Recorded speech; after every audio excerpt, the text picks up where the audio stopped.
Do you believe in magic? Into something. Magic Round, boys. It's about to wrap up. It's been a great weekend of rugby league. Pitch is barely held up, but we'll talk about that in a second. The AFL has announced officially there will be a 19th team in the coming years. Which year will be? Who knows just yet? But Tassie will enter the competition at some stage in the coming years. NBA playoffs, conference semi-finals, and every team has a win so far. IPL is well and truly into the thick of it. Delhi Capitals stringing together a few wins, and Virat Kohli gets into a war of words with Gautam Gambhi.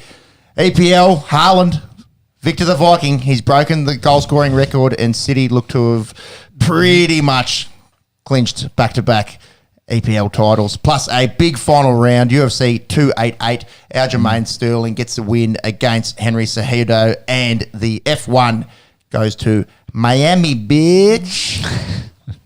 G'day, welcome to On The Esky. This is a sports podcast. We like to chat our Aussie sports in footy and cricket, but we also have an interest in the wider world of sports. We have timestamps on the YouTube. You can skip to the sports that you like. Check us out on the socials, and please do consider hitting that subscribe button. We like to kick off the show by shouting a beer. Shauno, our favourite sport. What do you got? Yes, and I think had to go back to the NHL. I did shout out the Seattle Kraken probably a couple of weeks ago, making it as a wild card into the Stanley Cup Finals. And then they knocked off the Avalanche in 7 games, getting past, I think, the number 1 seed in their side of the bracket, which was an impressive outing. So I decided to shout them a beer, but I also wanted to kind of show a big time fumble from the Bruins here. They won 65 games this year, which I think was the most in a long time. And then they got knocked out as well in 7 games too.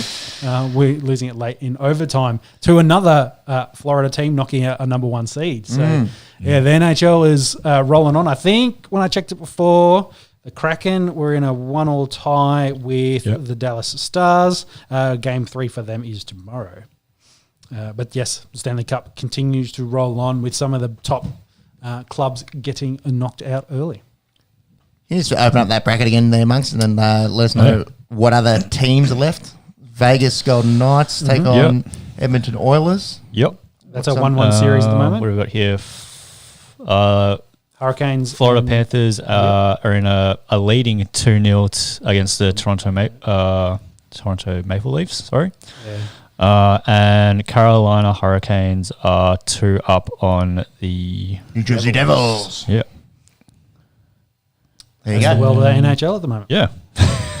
And come back to us in a few weeks where we'll have another 2 seconds to talk about it. Yeah, we'll be riding the Kraken all the way into the Stanley Cup. Up the Kraken. I will shout a beer to Napoli. Yes, I'm feeling generous to the whole city, however many million people are there. But Napoli has won its first Scudetto, or Scudetto, not sure. That's my Italian. First time since 1990, since the days of Diego Maradona even. 33 years between drinks for the Sky Blues. They have wrapped up Serie A with a underwhelming draw at Udinese. And I think you were saying pre-show, Shauno, that it's a few different winners since Juventus's domination. So Napoli joining, I think, both Milans in wrapping up the whole thing in recent years. So it's a bit of fun, few different winners. It's been one-way traffic in the Bundesliga, so good to see Serie A opening up a little bit over the last few years. Enjoy a nice cold Peroni from the Esky, courtesy of Pepe.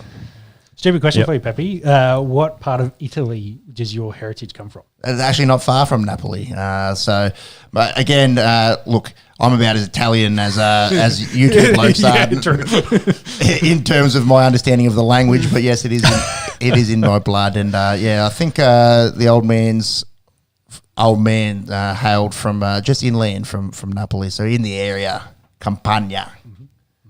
Let's hope they can make a World Cup next time. Settle. Very good. What do you got? Yeah. Last week we obviously had the NFL draft, which we were all very keen on, and we all followed very closely. This week we had the international players pathway make their selections or their picks and I am going to shout Patrick Murtagh beer this week. So former Gold Coast Suns AFL player, played for reserves grade, played about 27 games for was on the list for the Suns reserves. Made it into the NFL on the international pathways program. Got drafted through to Detroit Lions, who ran it pretty deep last season, making it close to playoffs. So just huge props to him. We'll obviously have to go through preseason and to get a spot. He will be competing with, I think the Lions had a third round, their third pick, so 34th overall was a tight end, Sam Laporta from Iowa. Yep. So I think he's pretty handy. He's got a few so he will be competing against him in tight end spot. That was probably the interesting thing was it's tight end. A lot of the Australians, of course, go over there to be punters, especially out of the AFL. But yes, it was good to see someone try out a different sort of position there as a tight end. And I think there was 8 of them in total, and they were the West division. So the AFC West and NFC West got. Is that right? Got a chance to make selections of the 8 guys coming out of the pathways. And Jordan Malanta is probably the most well-known Australian to go through that program to get picked and to be making bulk cash as starting left tackle for the Philadelphia Eagles. Yeah. Has there ever been an Australian tight end in the NFL? I think this must be a first. Good luck. There's heaps of punters. Adam Gotsis is the defensive end. Left tackle Manta. And then there was another defensive end from the 90s who was probably the only other NFL player before all the punters went over there. I feel like this is the first tight end.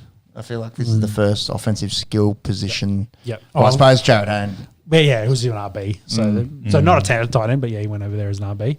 And Val went over there as an RB as well. Did he ever make a 53-man roster? No, but Hayne did. I think he was on the Jets practice squad all year, wasn't he? Yeah, something like that. Doing pretty well coming back to rugby league. Old Val Holmes.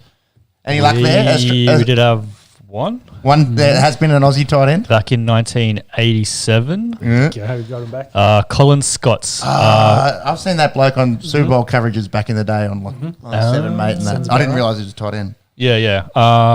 His background was rugby union. Played for the Arizona Cardinals in 1987. Played 7 games, and he played defensive end and tight end. I think Colin Scotts was predominantly a defensive end. That's what because I was like, I know the name. I'm pretty sure he played mostly defensive end. But he played 7 games. So well, he's a third round pick, picked in the 70s. But I think back then the draft was not the 7 rounds it is today. It was longer, wasn't it? Yes. No. You could be right. There was a period, and that was also kind of leading into their work stoppage as well, I believe. Very good. Anyways, all the best to Pat Murtagh, and see if he makes that 53-man roster come September. Yeah, that's it. Uphill battle for him. Yep. Mop of the week.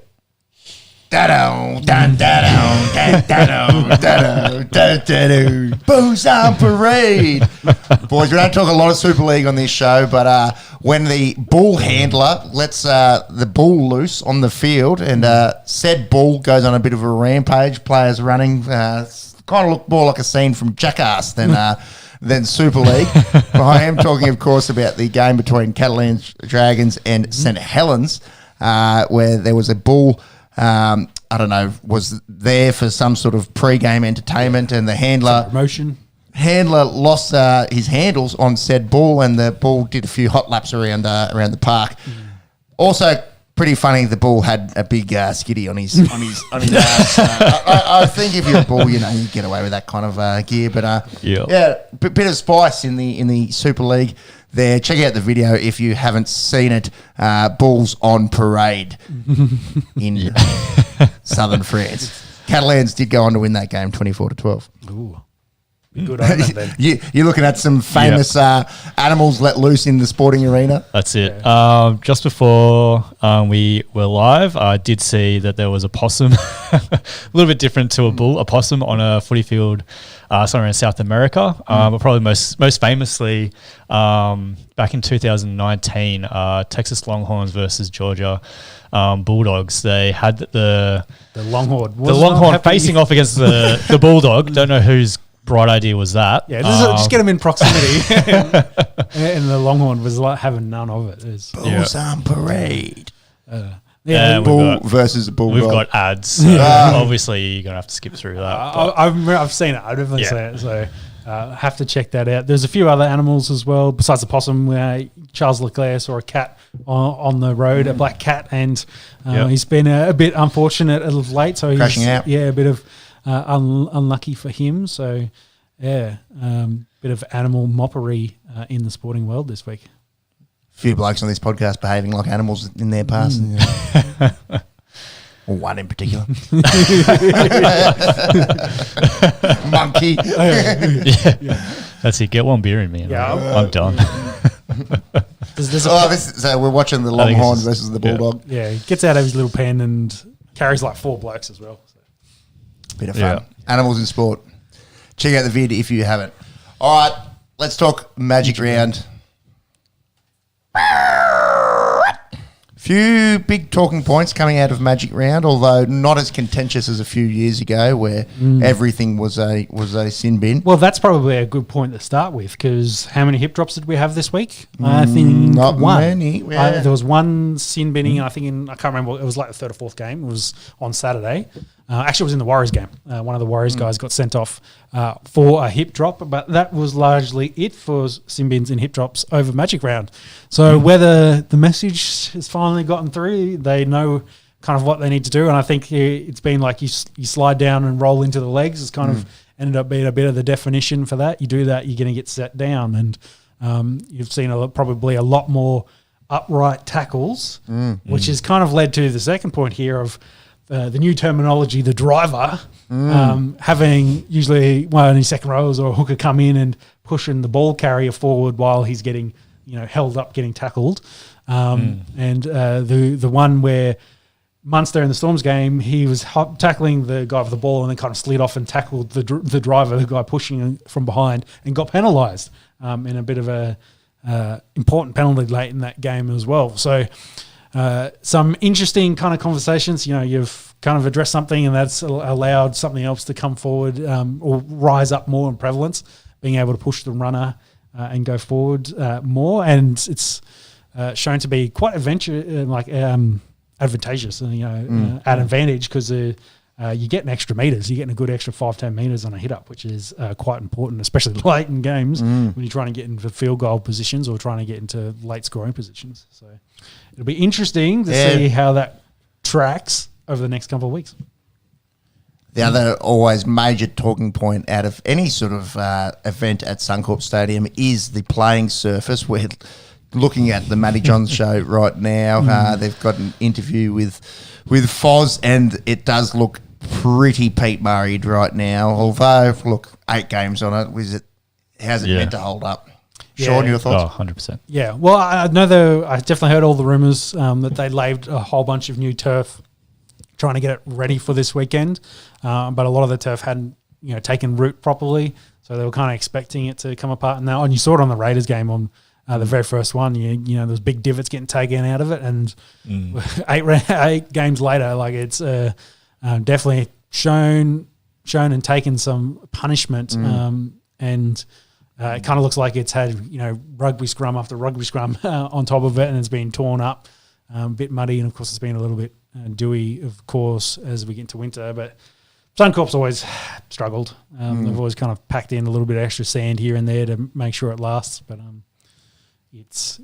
it'll need a good rest why not? after this one. Anything else to add? Otherwise, we'll get stuck into some games. No, let's get stuck into some games. Raiders continue their good run of form, getting another close win. Geez, they're not doing it convincingly, are they? But they're stringing together a bunch of wins after getting towelled up by Penrith a month ago, and all the hoo-ha with Jack Whiten leaving at the end of the year, and Sticky never holding back on his words, but their boys seem to be playing some pretty good footy. Yeah, they seem to be fired up a bit too. So I haven't lost since the announcement. So we'll see how long that lasts. They haven't lost since Jared Croker's been back in the side either. Also, I don't believe. Yes, also very true. So, this was an interesting game. They got out to a decent lead, kind of let the doggies back into the game, and then managed to put it away late. I guess the main news was Savage was back, played on the wing. It's pretty solid there. We'll have to see how that goes going forward. But what are your thoughts around that? Will Savage be a winger and Chris hold the one jersey? Yeah, I think Savage a little bit hard done by that. He's lost that position through injury, but to keep that man you mentioned before, Jared Coker, in the side, you kind of have to keep Chris at fullback, because if you move him, he's got to play centre. And Timoko has been one of their best outside backs. Exactly. So, and you're not going to play Croker on the wing, so you kind of lose that. Whereas if you play Savage, you can play on the wing. He's serviceable and passable in that position. That leaves Chris and Croker in their preferreds at the moment. So, I think it's working. They're winning. Don't change up the formula. You don't need to do a Dragons and move everyone around. We'll get to that in a second. Yeah. So for now, I think it's solid, and we'll just keep rolling. The other game on Friday night was the Broncos getting back into the winners' circle, convincing winners 32-6 over Manly. Manly were twin turboed, not triple turboed. Jakey T done a calf and looks very doubtful for Origin 1. Definitely Origin 1. Yep. Broncos look pretty good. Yeah, and I think Tommy as well was dealing with still his hamstring strain, and he's back. He's banged up. Yeah, he's playing at like 80% at most at the moment, and Manly on the back of that kind of struggles. So being played through necessity, really, more than anything at the moment. And then they had during the week they had the whole Fulton thing where he signed to go to the West Tigers, and then she I can't say it. Tongue tied. Sheens? No. Smith Schuster. Not Smith Schuster, that's their name. Josh Schuster. Josh Schuster, there we go. I'm trying to work it out. Josh Schuster, he's fighting, like throwing punches in training, and then potentially going to get poached, go to Wests, that whole conversation. It's a bit ruffle feathers at the moment over there at Manly for the Eagles. Hopefully they don't come out with some jersey that they didn't consult the players with and really derail their season. Yeah. I think you'd hope that they've learnt from that. There's still those rumours about Kyle Flanagan. Oh my God, I'm definitely tongue tied. Kyle Flanagan. Flanagan going to Manly, which would then free up Josh to get moved to Manly. To Tigers, and then what is that? Because this is the domino effect. Then if he gets the Tigers, does that mean they can move Luke Brooks? If they move Luke Brooks, does that mean someone else moves? And then so on and so forth. There's with Jack already leaving, Jack Whiten going to the Souths. The Raiders are looking at everyone. Tigers are talking about Sean Johnson as well. Like, start moving those half pieces. There's only so many spots, and then that just shifts everyone, and then you start getting the movement. Not to mention, Ben Hunt, he's been killing off like he's not going. But so if a club nicks him, then, they need a 7 in that club. Then, again, we might see some halves dominoes in the off-season. So from Manly losing to the Brisbane Broncos, we got to Ben Hunt leaving the Dragons. It's all Dragons. Every single game this week, Sean's going to connect back to the Dragons. All right. Who's up next? How am I going to do this? Welcome, Shubham Rathod. We will talk cricket in just a minute. Obviously, we think Australia will win the World Test Championship final. You can hang around for that one. The Brizzy Broncos, 20,000 points milestone on Friday night. Interestingly, they're the quickest team to ever do that, about 22 points a game. And the second quickest team to ever do that, the Canberra Raiders. Bronx, I'm going to talk about Souths in a minute. Obviously, a bit of a setback last week for Brisbane getting towed up by Souths. Yeah. We're still kind of viewing them as a premiership hopeful. They're up top of the table. I think they're a top 4 squad, but I think Souths look just unstoppable at this moment. You know, on the other side of Origin period, we can reflect and see how they've gone and see who's healthy at that kind of after all that. But at the moment, Souths just look so dominant. Why don't we roll it straight into that South chat? It was the late game last night. Pretty dominant performance over the Melbourne Storm. Alex Johnson's 200th. He scored a double. Look, the last 3 weeks, they've beaten Storm, Broncos, Panthers. Yeah. So having that on your resume, I wouldn't look at you sideways if you said to me that South are out and out the best team in the competition right now. Yeah, by far. Look at that. You look at the back line they've got. The fact that adding Jack White to it is it's ridiculous. rude, isn't it? They've got a good forward pack. 9 and 7 are doing great jobs for them, and they got some of the top try scorers across all the spots. So, have you seen that? So I think Campbell, if you wouldn't mind bringing it up, I think Campbell Graham leads it, but then Trell and Cody have scored heaps, and Johnson's actually, I think he's only got about 5. Because they're nicking all his tries, bro. They're not swinging it out his way. Not needing to get out to the wing, exactly. Is it? They're covering them up through the middle. Well, he did get 2 in this one, and he has had a pretty quiet season so far. Deer has gone to 171 total, which has him 5 behind Brett Morris, 9 behind Beaver Menzies. So you'd imagine probably, barring injury, overtakes both of those blokes this year. Yep, definitely should. So Graham at 1, Terrell at 8, and then Walker was 14. I did actually look at this and try to find Alex Johnson the other day, and he's a long way down. There he is. With his double, he's moved back up. Has missed a couple games. He's only got 5. He's only missed 1, actually. He's only got 5 so far this year. 5 tries that he's got, that's unders. Yeah, big time unders for him. Yeah. Well, that's what happens when you set the bar high, I guess. Panthers get back in the winners' circles after dropping that game to West Tigers. That was a very wet game, wasn't it? Yeah, it was reasonably wet. I actually didn't see much of this. I know James Fisher Harris was back for the Penny Panthers, and maybe the biggest talking point from Saturday in general was the Dolphins' upset win over the Sharks. Yeah, it's the Finns, not the Finns, getting the best of the two, and they look dominant. What was it, 30-0 at half time? They've just went out there and put them sort. It was Wayne Bennett's 900th, I believe, too. Yep. Ridiculous. Yeah, which is also crazy. I said it to you when we showed up today. It's like, you've been a bit pessimistic. I've been very optimistic on the horse on the Finn, I guess, for the Dolphins to make finals, be top 8 squad. Do you think they kind of, with what you've seen across all the teams, do you think they are a top 8 squad?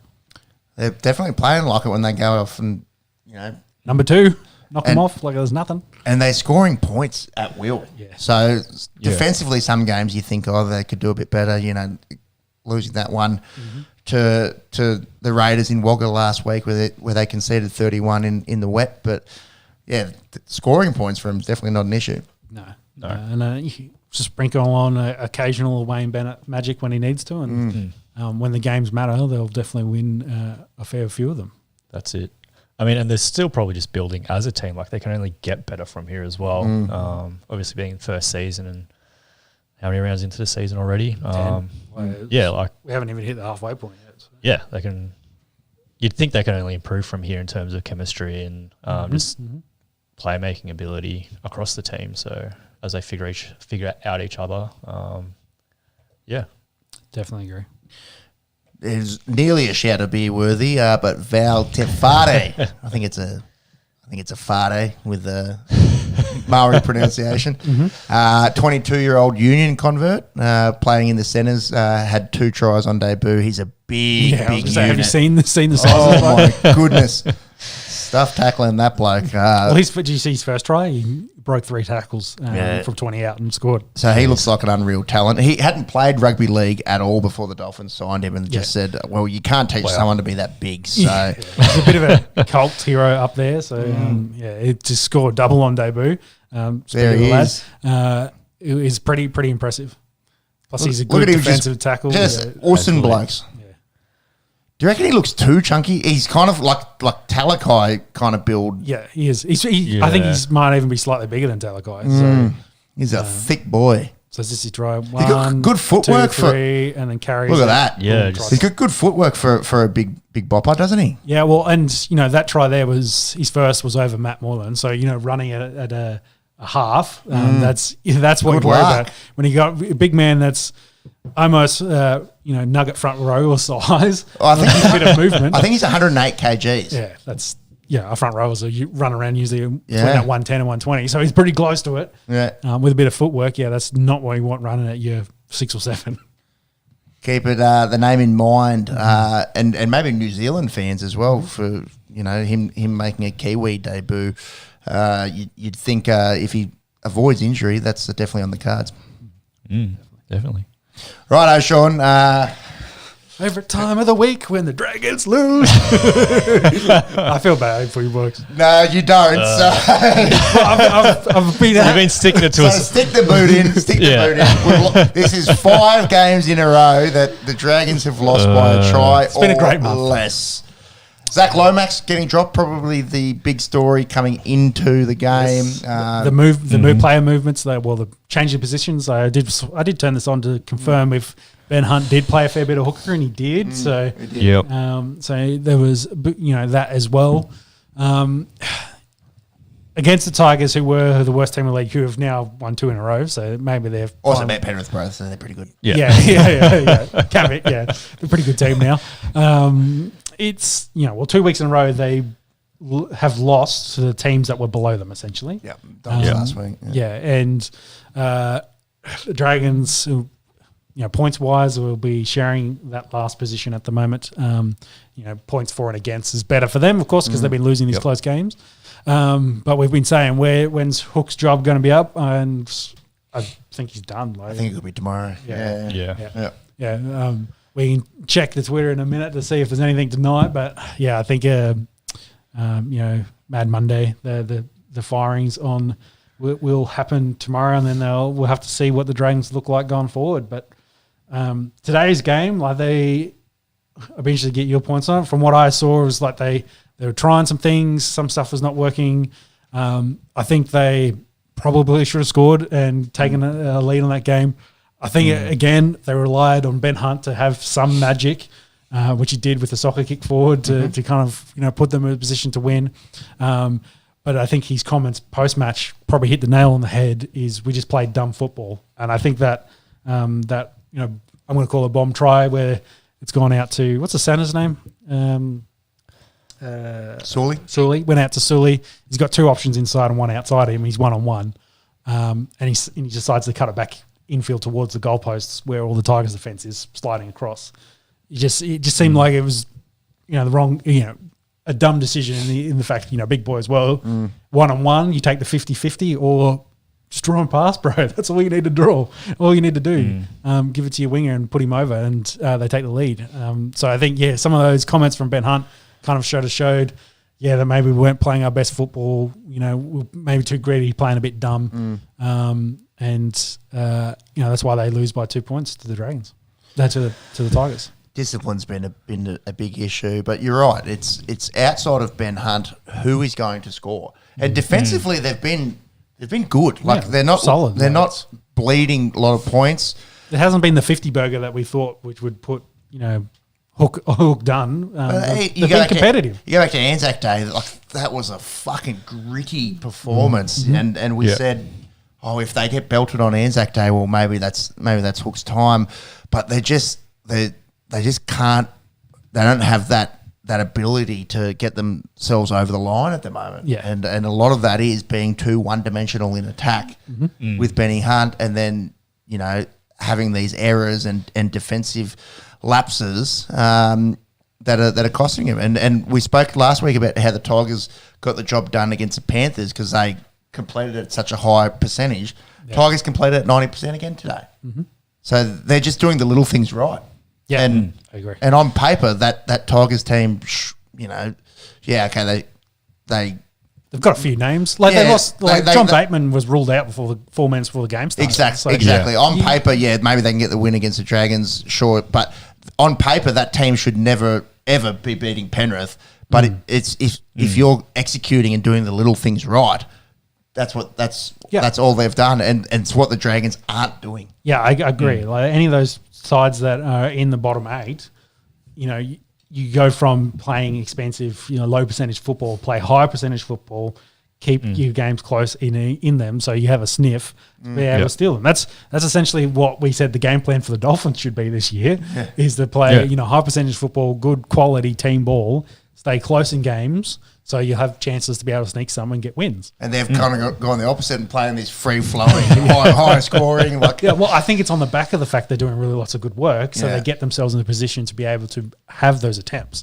Whereas I think the Dragons kind of really lack that, and then when they get into those positions, they lack the creative flair to be able to score, or they're just so reliant on Ben Hunt to pull it all off for them that they really struggle to actually get over the line. Yeah. So I want to go quickly back to Lomax as well. His goal kicking has been down this year. Defensively, he's nowhere near where he should really be. However, Hook did move him from switch the from side. To left Well, I think that And was I don't know if it's a message kind of thing, but I was surprised that he got dropped. Yeah, Given that I watch him week in, week out, and yes, he's probably not playing to his potential. I think his error rate's been really high as well. It has been, and I go back to the high percentage play. I don't want to give him the BJ Leilua comparison, but as a guy that busts through the line and then tries to throw a flick pass every time he does, which those are your low percentage. So yes, you might have a year where you hit blackjack every time and you're getting those and they're pulling off, you're sending the points. But then you get those years where your luck's not there and it just runs and flows into error after error, which really sets your side back. So maybe again that message, as you're saying, send it as let's be more focused and more complete football. Take it from there, and then hopefully get ourselves into positions to potentially win games, which they were for this one, but they just couldn't get the final result. So, I think that was really the reasons for Zach Lomax to get dropped. I think the reason he was put on left centre was mutual, I think, between the centres kind of making that decision as well, for beneficial for his running mate. So, where to for the Dragons? Oh, go, Jimmy. Yeah, I was going to say, do you think Lomax and I suppose his lack of growth in the NRL, can you attribute that to Hook and his mentorship as the coach, or... because he's a great player. Like I read an article during the week that him and Campbell Graham were both. I'm glad you brought this up. Yeah. Like they were both in the same. Did Kinty write this? I think so. I mean, I'm on Fox Sport right now. It's actually a pretty good point. So they played junior footy together, made Aussie Kangaroos squad together, and then into the NRL. Graham obviously goes to Rabbitohs. Lomax goes to Dragons. Lomax was the better prospect leading to the NRL. 2 years ago, the chat about of Campbell Graham versus Zach Lomax to play Origin, everyone would have said Zach Lomax. Yeah, that's it. And then and now you're like, if Freddie doesn't pick Campbell Graham, he's got rocks for it. Like Campbell Graham is the best centre in the NRL at the moment. Yeah, I 100% agree. But it's like it's probably a product of two things. The teams, like if you put to both lists in front of you, outside of Ben Hunt, are you picking anyone else from the Dragons over South's team? Probably not. So there's going to be someone. There's too many international players for the Dragons. Jack Bird's been playing pretty well. Well, you're going to pick him over, say, Murray. Yeah, Murray. Well, he's playing in the back row, so it's Murray and Kalam Matangi. Yeah, so we are talking about very different teams. So there's a lot more opportunities playing outside Cody Walker and having Latrell floating off your back like that. That very much helps with seeing the ball running around. Balls up, right. Look at the shit stain on its bum. Poor lady as the handler getting taken from a ride. I think that's one caveat, of course. Like, of course, that's maybe going to stunt his growth. You think of all those teams that have had good quality players, they go to them and then end up being nothing. Think of Luke Brooks at Tigerland. Like he was meant to be the next Andrew Johns for the last 10 years, and it just never happened. That's probably more a product of the team he's playing with, and then coaching second. Like, I think it's no secret the Hook play. Coaches are very not restrictive, but go back to what I said, but high percentage play. Not a lot of passes. I think my favourite stat from last year was Tyreek Sims had a single pass all season. So yeah, what, he threw one pass? yes, all he did was hit ups. So is that real? Yes. So, but that's the thing. Statistically, that they're not an expensive team. They are a team that focuses on their hit ups, gets their kicks, and doesn't chance their hand too much. And that's the style of brand of footy he coaches. So that also plays into it a little bit. And they've been doing that for 3-4 years, so they've kind of forgotten how to score points, and it feels like that a little bit. So both those things, probably. We're almost guaranteed. I think Hook will be gone this week. There'll be new ideas, new blood there, and then they'll have to probably turn a fair bit of the roster over. So their biggest thing is they got to keep Ben Hunt somehow. I think he probably wants to stay, but then also doesn't want to be part of a full rebuild. And he's also said that he wants to play under Hook. Yeah. Well, I don't think Hook's going to get another starting gig as a head coach anytime soon. But there'll be plenty of places that would happily have him play 7 or 9 for him. Oh, yeah. Anyways, let's talk about the Chooks losing. But you're right. It's we've spoken about it all year. And do you think they'll make their gentleman's 12th? No. He's written them off. Nothing. Look, there's nothing to be excited about, which I think is the issue. Because you want to get excited about Salome, but he's already kind of been in the papers for wanting out of the club. So you think how long he's going to be there. Again, another guy that might be dependent on who they bring in, whether they want to keep him or not. But that's going to be the challenge. Well, I had to go back to it, but if Hook does get the cut, does that mean some of those players that might have wanted out stay? Again, it probably depends who they bring in. Depends who they bring in. If they, they might bring in someone that they just don't gel with, or like take Ben Hunt, for example, doesn't want to play under, then he'll take his services elsewhere. He'll go to Long Beach. I don't think that's the right quote. Yeah, I'm taking my talents to Long Beach. That's the LeBron James one. South Beach. South Beach. Oh, yes. Long Beach is New York, isn't it? too much Snoop Dogg.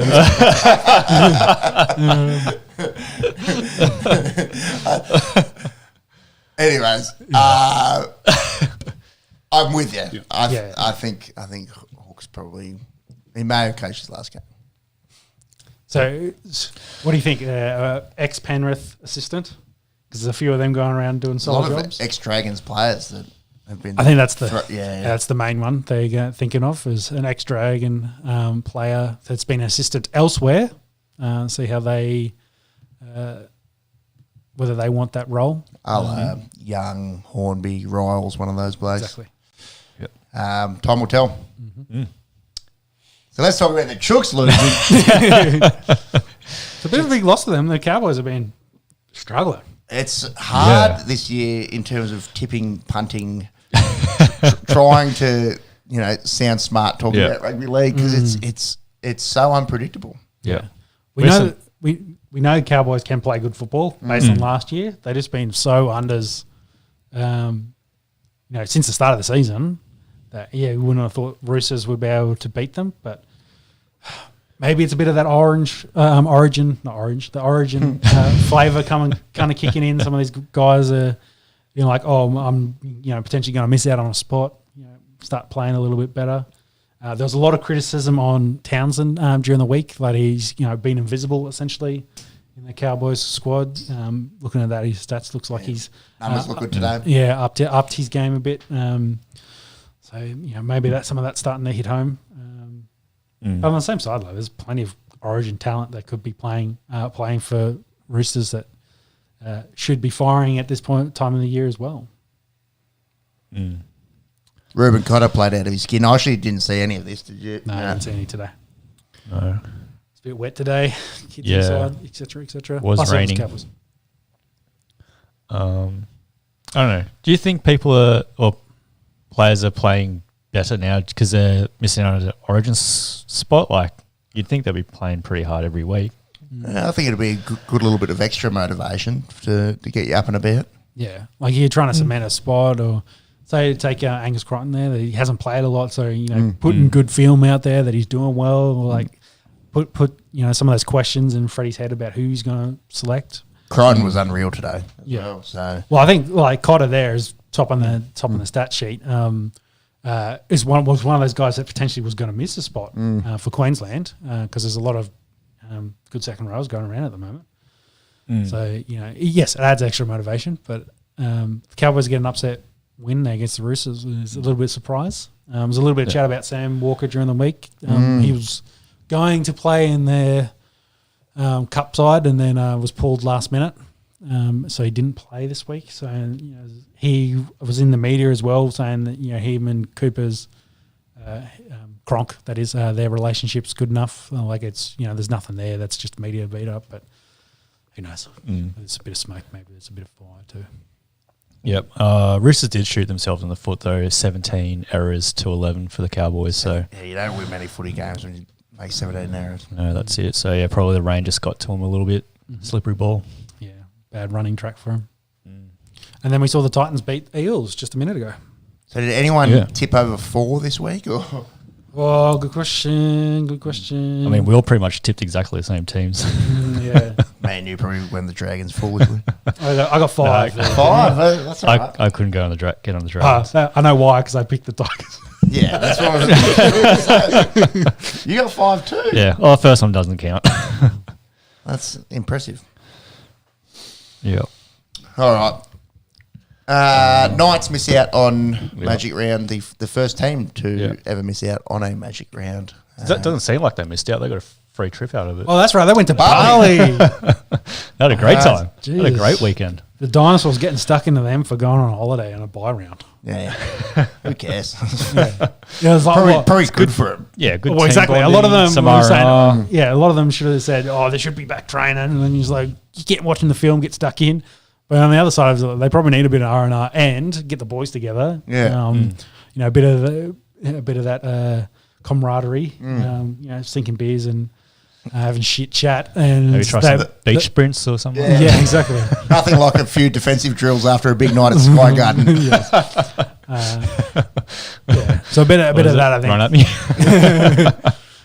Run it straight. Seminyak version. Yeah. Let's go. Yeah. So that can only, you'd think, be good for the boys. It really depends. Depends on their culture of their team and what they need, and that might be exactly what they need to kind of right the ship a little bit. Either that or they'll go on a 4-game losing streak. So. And that's rugby league, I think. Unless Hook's been sacked in the last. I think so. I haven't seen anything. No, there's nothing yet. Yeah, I think that'll be tomorrow morning's big news story, unfortunately. Quite possibly. All right, before you get in the AFL, Jimmy, can you turn all the AFL? lights on? No.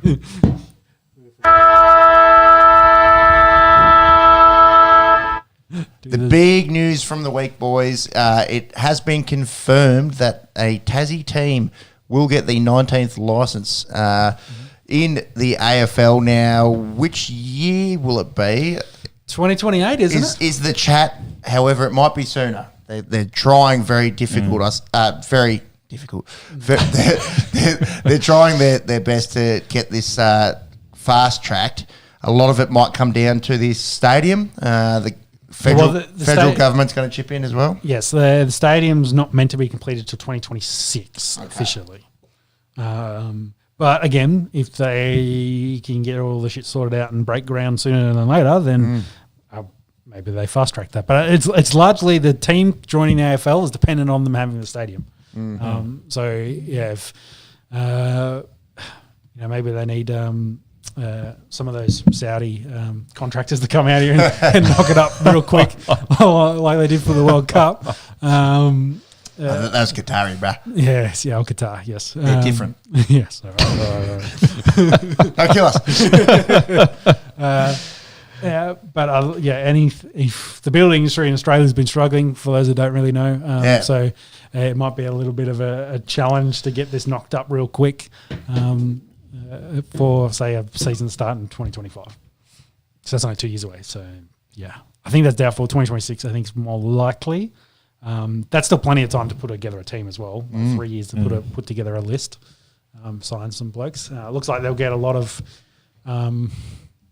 preferential treatment with draft picks and father-son rules for Tassie. So that I thought was an interesting one. So if your old man played for Tasmania at all and came across, you can do father-son to play for Tasmania. So if you're old man and your brother, who's the same person. sorry, Tassie. Listen, It's easy. It's just that was just a layup, dude. Yeah. Well, maybe that leads into our chat about what do we name this team? Well, not the inbreds. The convicts? Little too obvious. So the Tassie Devils is subject to Warner Brothers releasing the name. Is there any truth behind that? So my understanding is the Tasmanian Devils in Tasmania have the non-commercial IP for it, so through IP Australia, of course. But the cartoon version with the Tasmanian Devil and the commercial license is owned by Warner Bros. Right. So that's why if the team, as now a commercial entity, not like a VFL side, wants to use that name, they'd have to do a deal with Warner Brothers.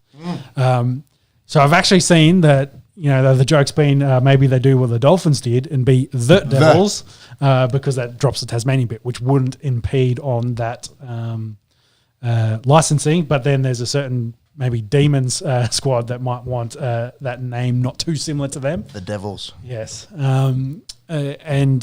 Of course, I've seen the jokes about maybe a good prison bar type jersey would look good for Tasmania. So anyway, the Islanders was thrown out, Tasmanian Islanders, which I think is a bit of a shit name. So I feel like it has to be Devils. Like there's nothing else better. You've got a few there, don't you? Nice through, Jimmy. Or is that's mostly all Devils? Mostly all Devils. It's a bit of a weird one. Like the only other logical choice you'd probably think is also the Tigers, but you can't have two. You can't have Tigers. Yeah. What about the Tasmania thylacines? Really slides off the tongue, doesn't it? It does. Sound like I've got a lisp and saying it correctly.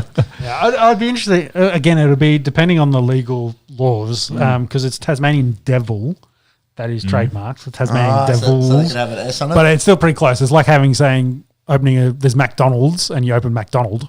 I don't think it's allowed. Coming to America. McDowell's. Is it McDowell's? Yeah, McDowell's, exactly. So they could say, it's a parody. That's why they get away with it. Parody usually allows you to get through some of those legal laws. But it'll be a bit of a challenge there for an actual name. So yes, they've announced there's a club, but no actual name for what the club will be. What's the ferry called? Spirit of Australia? Tasmanian Spirits? Spirits of Australia. I think that's a netball team though, isn't it? Oh, there might be a Spirit. Know. Yeah. You're probably right there. I mean, they named the basketball team the Jack Jumpers, so... Yeah, it could be anything. Could be something really left field. It's going to be something real left field. Does it have to be Tasmania?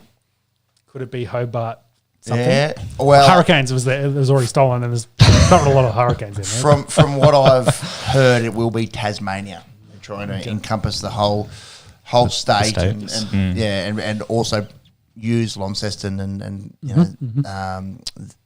give the people of northern Tasmania move it a little bit. Exactly. So we're now odd numbers. Both leagues, of course, now are in odd numbers. Where do you think the 20th team comes from the it's probably the big difference, the national competition. If you think national, what options does that lead to for this 20th team in the AFL to equal it up? Because I think Gill's already said it makes too much sense to have a even number of teams. Surely. It's no good. I don't like buys. I don't like odd numbers. It's no good. I've got a little bit of OCD in my head. The natural progression would be 220 expansion, etc., etc. Darwin, Northern Territory, the AFL's wet dream. Again, if we're talking a national sport and then we look at the nation that is Australia and put the darts of where the current teams are, there's a few places that are a bit empty, and Northern Territory is one of them. They do play a fair bit of AFL up that way as well. Love it, yeah. Of course, I think the biggest issue is population.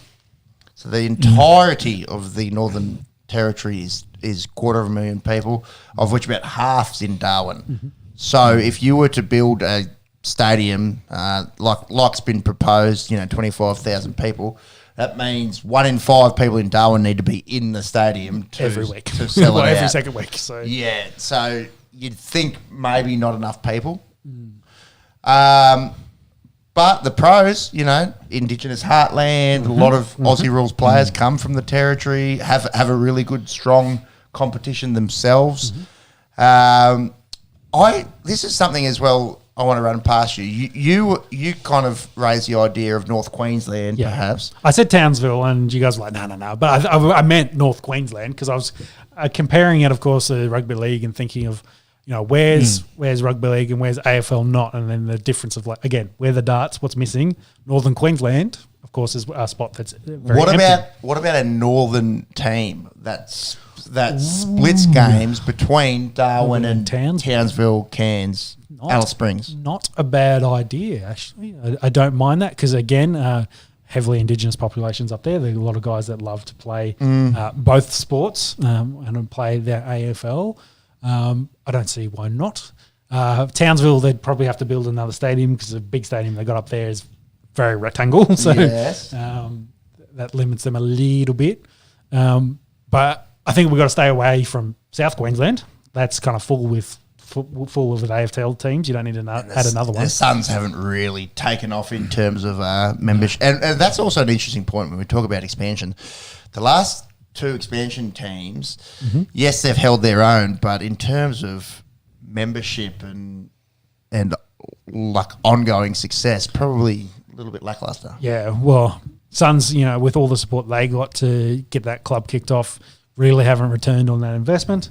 GWS did make a final, got hammered, but their membership base is kind of strong. But I guess let's use that as a segue.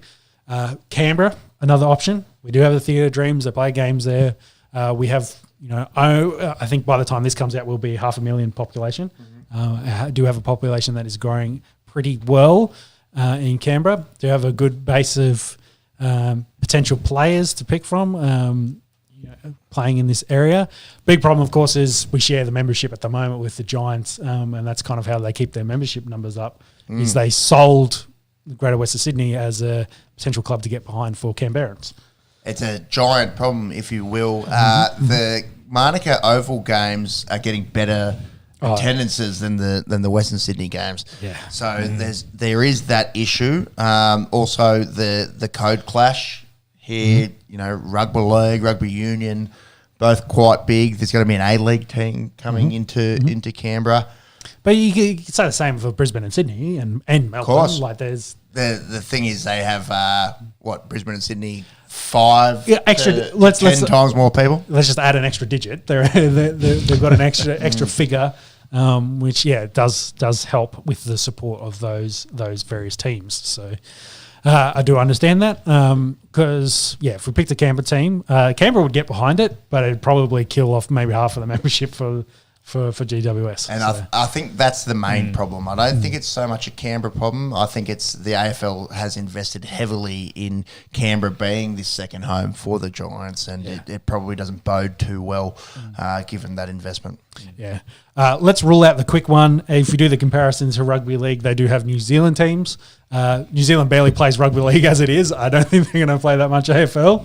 And, we play very much, rugby league plays very much as second fiddle to union in that country anyway. So I don't think expansion to New Zealand anytime in the near future. So let's rule New Zealand out completely. Then I guess it leaves, do you stay within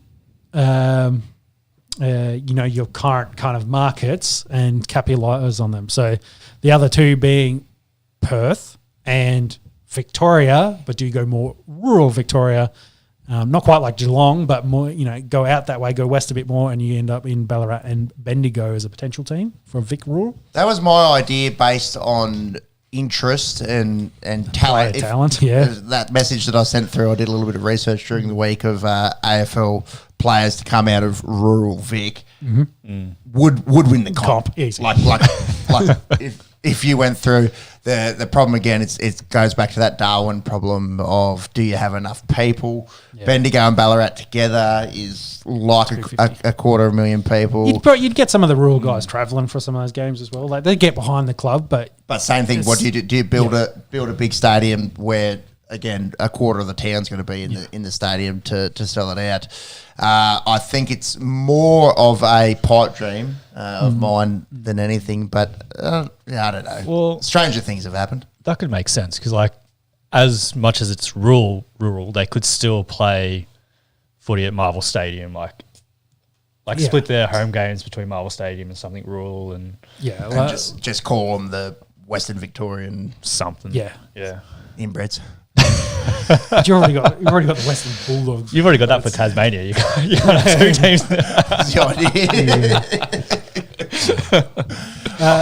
That brings us to the place that actually I think makes the most sense. It's the most likely. Is a third team from WA. Perth has grown phenomenally over the last sort of 10 years in terms of the amount of people there. There's 350,000 people that play Aussie rules footy in WA, which is kind of staggering in itself. West Coast has the biggest, I think it's overtaken in the last couple of years the big Melbourne teams in terms of membership. They're a tick under 103,000. Well, it helps there's only 2 clubs from that state at the moment. So. Which makes sense to have another market. Optus Stadium, new stadium, arguably the best place to watch Aussie rules football in Australia. Fortress as well. Now, do you look at waffle teams and say, show me the money, Jerry Maguire, show me the money, and see if one of the waffle teams wants to try their hand, or do you do it like what West Coast was a vision, I suppose, of the AFL VFL back in the day? Yeah, do you do something along those lines? Yeah, which is why they're called West Coast, because it was like we'll get a team from the West. Fremantle's been added into that. Is there anything, so not just straight Perth, is there anything around Western Australia that could potentially house someone, or it has to be in Perth somewhere? Too big a country, too big a state. Geraldton, Port Hedland, Broome. I don't think they don't have the pops. We're talking about a quarter of the town needs to be in the stadium. This is the whole town and needs to be in the stadium. Although again, footy mad areas. Yes, I tend to agree. So if we rank those options, you got Perth as one. I'd say Perth 1, and I've thrown Adelaide in there as I think they're like that's 1A and 1B for the most likely in terms of has a big population base, has the 100% footy interest. I think most likely Perth, maybe then Adelaide. Yeah. I think the AFL's dream would be the Northern Territory, whether or not that's feasible. Well, they've got the West Coast. What about North Coast? I don't mind that idea at all. There's that. We'll patent that. Yeah. You heard that here first. Sliding our DMs, Gil. Yeah, North Coast here. And then Canberra, and then Vic Rural, and then Beijing, and then Los Angeles, and then New Zealand. I feel like if they're feeling they want another East Coast team, Canberra's probably the only place that makes the most sense at the moment. If they do want to do the north of the country, then I think a northern kind of coast put it together makes the most sense. Otherwise, it's you go back to your heartlands, Perth or Adelaide, make a lot of sense as well. I guess finish there on that man Gill. Came out during the week that they have found his replacement. If you can find the story for me, Jimmy, and who it is. Yes. I did see that they spent many months, spent over $1 million trying to find, trying to find a replacement, and they've selected the dude that worked like 3 doors down from they didn't Gill. have to look very far. No, not at all. So after their Andrew Dillon. So from Gillen to Dillon. Yes, so the deal will take over. That's probably not a great. Spoke pretty well. I saw him on AFL 360 during the week. What's his background? Former player? I don't think front office. Front office. Yeah, he never played AFL. He apparently was a reasonably handy, like via AFA, I think, player, but never played in the top level. Outside of that, I've got no idea. So when did they say when he'll officially hand over? Because Gil, of course, was doing all end of the year. So Gil did all the press conference, of course, for this massive announcement, which I guess is a good end note to his legacy at the top of the game. He's done a pretty good job, I would say, of growing AFL. I'd say so. Yeah. I think they've through the COVID era as well. Yeah, and I think they've heads. The Code War. They've come very much out on top of that in the last 5 years, and I think it's pretty clear that they're dominating and pushing towards being the national sport, as we say. Better than any other league currently in the country. Yeah, so Dylan is the Executive General Manager of Football Operations, Legal Integrity and General Counsel. That's a fucking mouthful for a title. That's it. So, very much front office type personality, would obviously be involved in every aspect of obviously the game. Been there for a lot a of those very, roles. very long time in the head office of AFL. Just interesting to know what his history before that was. But I can't. Sports administrator. Let's see. Checked his LinkedIn bio. Employment. Sporting career. Played VAFA, didn't he? Yeah, VAFA for 16 years. Played 290 games. Jeez, And then from there, clerk, village road, lots of legal stuff. Been with Australian Football League as a legal counsel since 2000. So he's almost 2 decades been involved in the front office of the AFL. He was the general manager in 2013. So, he's basically climbed the corporate ladder of AFL over the last 2 decades. So I guess that's a reward for being involved in the club for that long in that period. He's now the CEO. See if he can figure out where to put this 20th team. And move on from there. So, final question.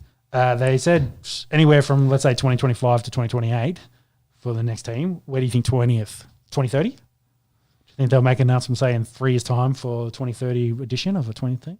Well, I made a couple of notes on there being odd numbers. It's pretty rare for it to happen. There's only been 4 years during our lifetime where the AFL has had odd numbers. There was the 1 year where the Suns came in before the Giants in 2011, and there was a few years in the early 90s where the Crows were in and Freo was yet to come in. So you would imagine if history is anything to go off, that they wouldn't want too long. Yeah.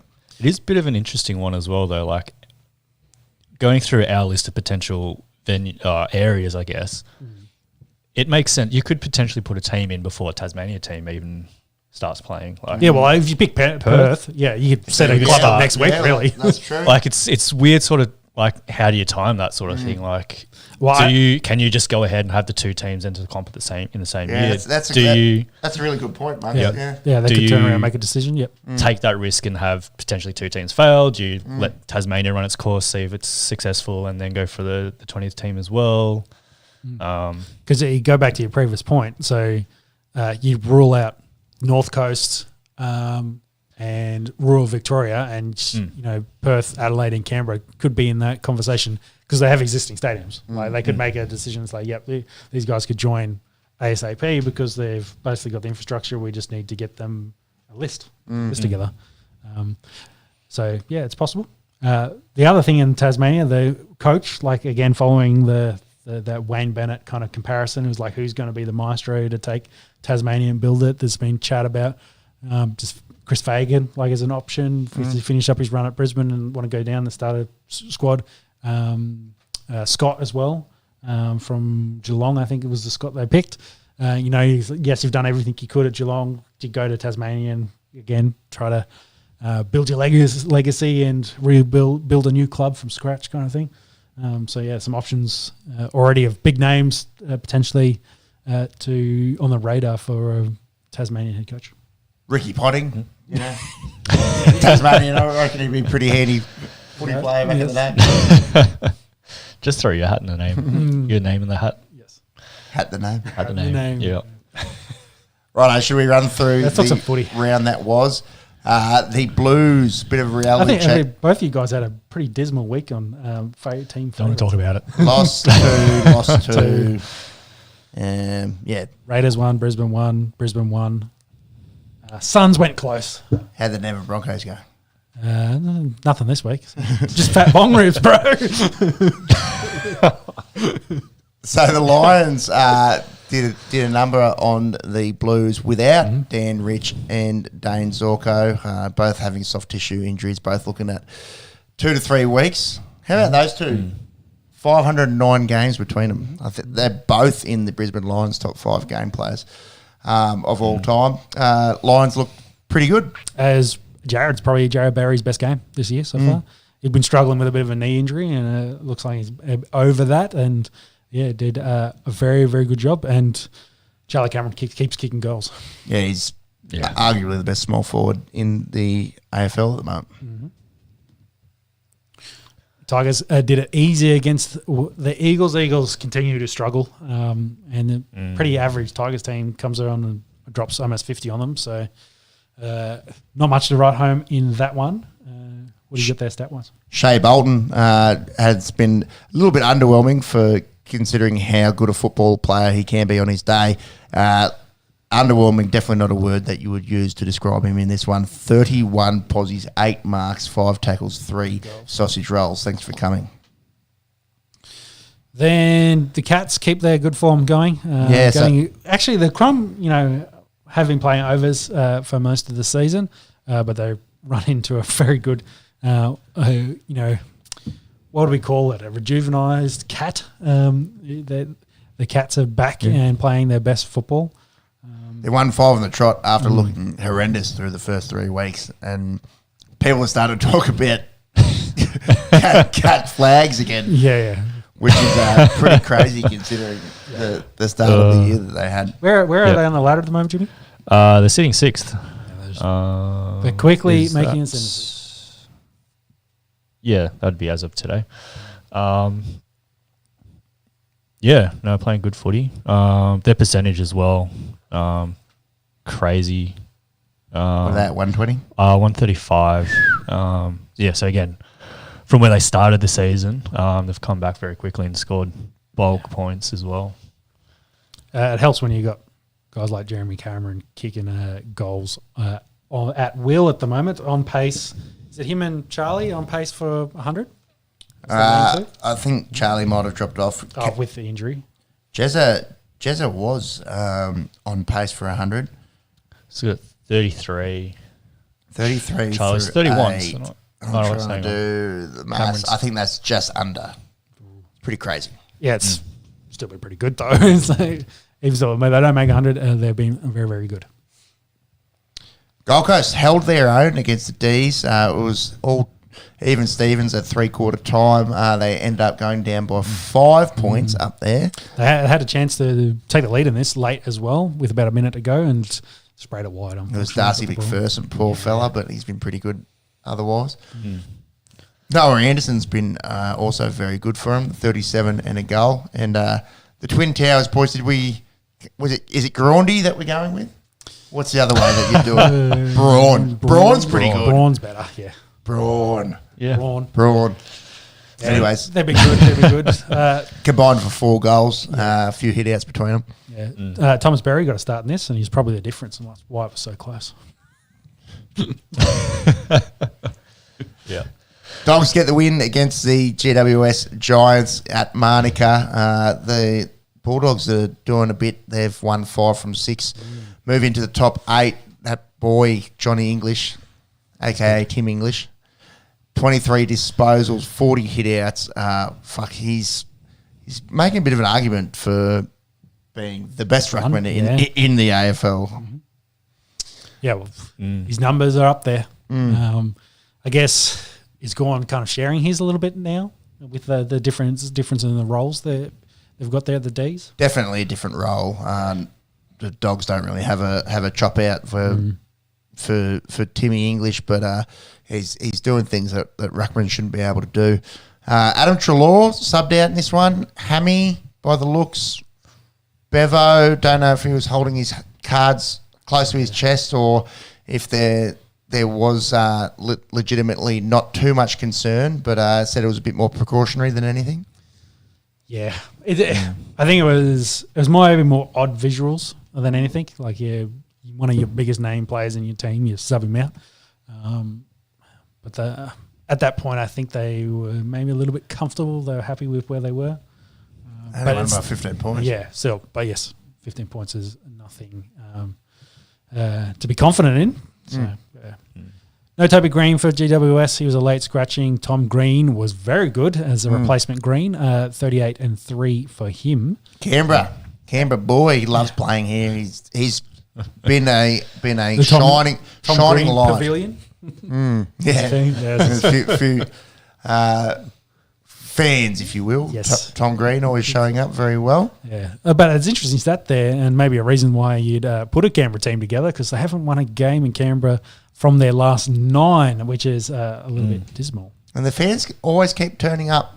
It was fucking cold last night. Yes. Last night, and Turn into drizzle as well. that's right. So the 3 games a year that the Giants fans in Canberra get, they definitely haven't let their team down in attendance. But yeah, it's starting to become a bit of a bogey venue for the Giants. 9 in a row that they've lost at the Theatre of Dreams, Manuka Oval. Yeah, no dreams for them, unfortunately. Dockers did it easy against the Hawks. 117 points is actually the highest score that Fremantle has put together since 2019 round 1, which was surprising for me. Yeah, that's It's not that high a score, and also haven't been horrendous in that time either. Yeah. So goes to show maybe play a bit of good defensive footy, or have been able to. Andrew Brayshaw, very good as usual, 34 disposals, 2 goals for him, and 3 sausage rolls apiece for the young bloods, Jai Amiss and Michael Frederick.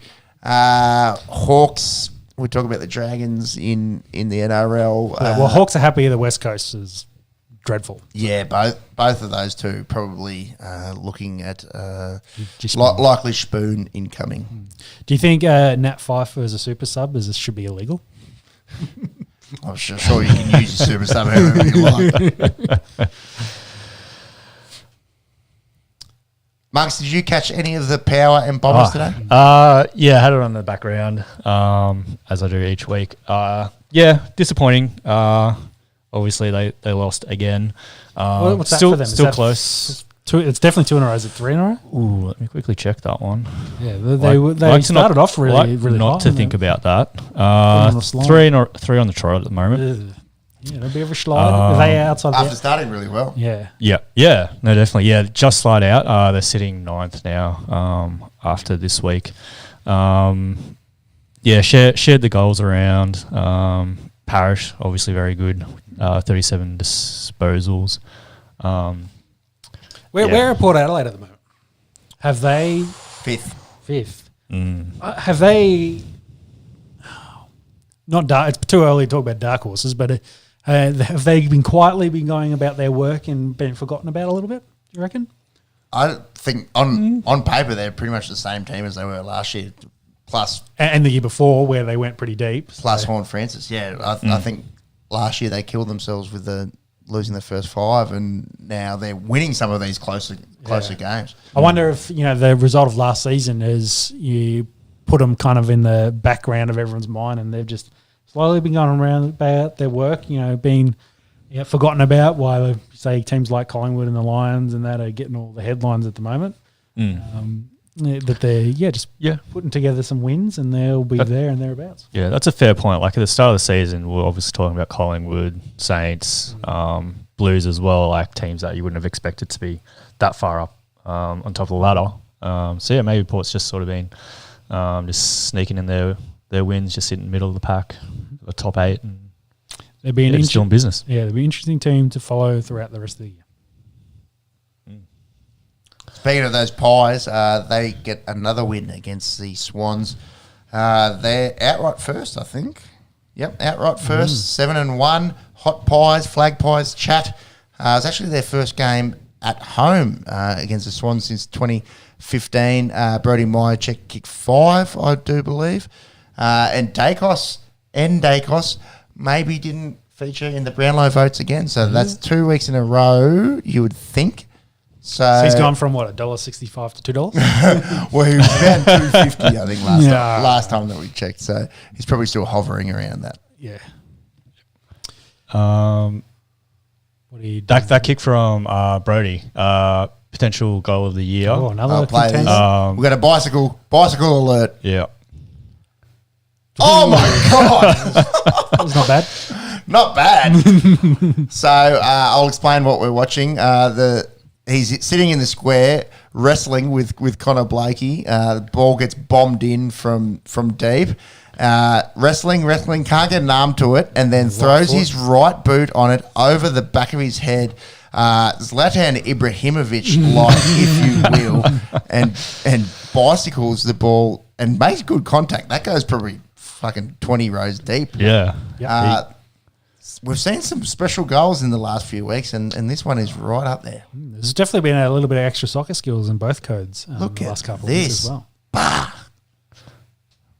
That's special. Absolutely crazy. Also, probably could have just ducked and that would have gone through for 6 anyway. But You got to steal it, bro. yeah, big time. He needed that fifth goal. Oh, you never know. It might have bounced and gone the other Well, way. Blakey getting a hand on it, I suppose, is your main concern there.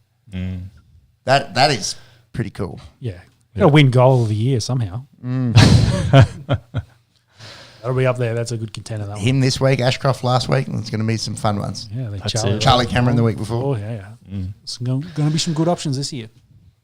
That's it. And then, of course, we finish with the Demons doing the work against the Kangas. It's actually Saints. I The Kangaroos. That's my bad in the notes. Oh, it's in the notes. All right. Yeah. I was just like, Demons, That's right. Devils. You I was know. like, I'm it. pretty sure I didn't fuck up Yeah. reading that. Different side of the same coin. Yeah. It was the Saints. Saint Kilda. All right. Thank you. The opposite of a demon, if you will. Yes. The Saints. it. Beat the Kangaroos. This has Yep. just happened. None of us have seen anything. Can we have a No. score? Yeah, low scoring affairs, 64-34. What have we got here? What the cheese will do is probably the main question. Cheese. Do they have like a Rookie of the Year award in the AFL? Yeah. Is it called Rookie of the Year or is it Rising Star. Rising Star? Yep. Okay. Yeah. He got 30 disposals. Shoe in. He's a dog. Give that man the $10,000. That's it. Behind Zeeble with 36. So Rue's probably controlling the ball, I guess, for most part. Any goal scorers / major ball winners for St Kilda? The tip rat, Jack Higgins. Yep. Had a couple. Had a couple. Butler as well had a couple. Larky Three for, scored three for for the the Roos. Roos. Yeah. What else would I look at? I think you look at it hitting that NBA button. Yep. That's probably enough Probably of it. the AFL chat for this week. Yep. We'll do that. And into the NBA. Go for it. Curry sets, fires, puts it up. Bang! Conference semi-finals, we're halfway through. As mentioned at the top of the show, every team's got a win, which means no sweeps. It is interesting, though. The Lakers leading their series 2-1 against the Dubs, and the Heat leading their series against the Knicks 2-1. So both the lower seeds in that one. And the Celtics, after dropping game one, have won the last two. They lead the 76ers 2-1. Joel Embiid getting the MVP during the week, breaking the run there for the Joker. Yep. It was pretty close. I think I sent through the Yeah, votes. It was him, Joker, and the Giannis. Greek Freak, and then Daylight, I think. Yeah, I agree. It was definitely heavily first place votes for Embiid over the Joker. Of course, that's the reason he won. But there was, points wise, it was pretty close overall between the two of them.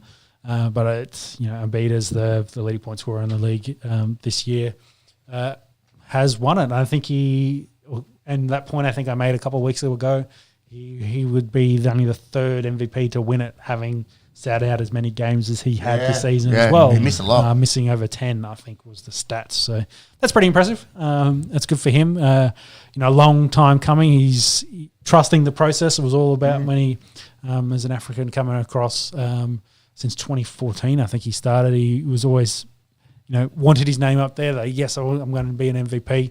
And yeah, he's finally done it and completed it. It's interesting as well. He looks banged up in this series. He did miss Game the one. first game, which they won. Yeah, That was James Harden when played the beard unreal. went mental. But the beard's been quiet since then, since Embiid's been back, and they've really been struggling, unfortunately. Have you followed much of the Nugs? They're leading theirs. Yeah, it was. I think I saw the stat there was there's 3 teams currently having 2 scorers average over 20 points throughout the playoff series. The Nuggets being one of those with that man, the Joker we just mentioned, and Murray. They look pretty good. Did they lose to the Suns? They lost. They did. Yeah, they lost yesterday. It's pretty handy. Booker's been dropping 40 plus in every match. Booker had 47 and KD had 39. Yeah. So you Jeez. get 86 out of Those two. that maths any good? 88? Yeah, I think 86. they've been able to keep Durant quiet a little bit in the last couple, and Booker had been carrying the Suns points scoring wise. But we know how good they are as a team.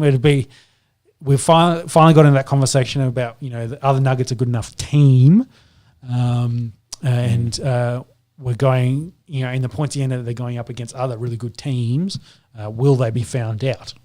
So far they're holding their own, so maybe they're a bit more competitive than we thought they are. We needed to see guys like Murray step up, and he has been to support the Joker. So I think it's going to be a good series. And will it go to 6 or 7? I believe so. Depth, I think, is the issue with the Nugs. Yeah. Like Jamal Murray, a little bit hot and cold, steps up. But outside of him and Michael Porter Jr., I think it's a bit of a steep drop off. Maybe Gordon, but that's about it. It's a weird kind of lineup when the Joker can drop 30, 17 and 17 and they lose. Yeah. Yep. Which is a rarity for them when he gets a triple-double. It is, as we spoke about during this season. Well, where do you want to go to next? What other series do you want to talk about? Let's go to the other West hit. Stay in the West. Yep. To the Lakers. Yeah. We would there was a point a few months ago where we were like forget about playing. Well, they're done. I think you were on that. They're done. I kept asking the question, where do you think they are? And it was always, they need to start making a run. They need to start making a run. They need to start making a run. and the run they are making. Yes, they did make one. And I think the big thing is AD and LeBron James are healthy. And add that man Russell has been playing. Russell's been playing pretty good. Yeah, the nice third fiddle to those two guys. And AD's been unreal, both in the rebound game and the blocking game. That I think is 2 big reasons. I'm interested, if you look at the stats from today's game, whether Steph is having to do too much. Steph Curry's having too much to kind of carry them. Klay Thompson, I think they're obviously doing a really good job on him. He's kind of been a bit of a low scorer in the last couple as well. Well, the game he was quiet today, but the game before, I think he nailed 7 from 10 from 3-point land and was pretty fucking good. Yeah. So maybe that was the difference in this one. Have they tried something different and playing him a bit tougher and maybe forcing more looks on Curry, which Curry'd probably be happy to do, but then also if they end up being low percentage, they are a very high 3-point team. Does that pay the benefit to, say, the Lakers, who may be more of an inside sort of paint team overall? Yeah, it's probably the game that you play, and obviously the league's changed a lot in essentially because of these two guys. Yeah. But if you aren't seen it, if you're not dropping 50% from the perimeter, then you just turn it over. Yeah, especially when LeBron and AD are rebounding as well as they are. That's just ends up in turnovers and points runs for them. And they did what did they win by 30 in this one? 30. It's pretty wild. Yeah, and I guess if we're talking James, we might as well just mention as well, Bronny James, his eldest, has officially committed to USC for probably he's one and done in college before he comes out to NBA. So, whether he's in a Lakers jersey in 2 years' time or whether LeBron's in a different jersey, so he can play in a UFC jersey, to play with his son in the NBA, who knows?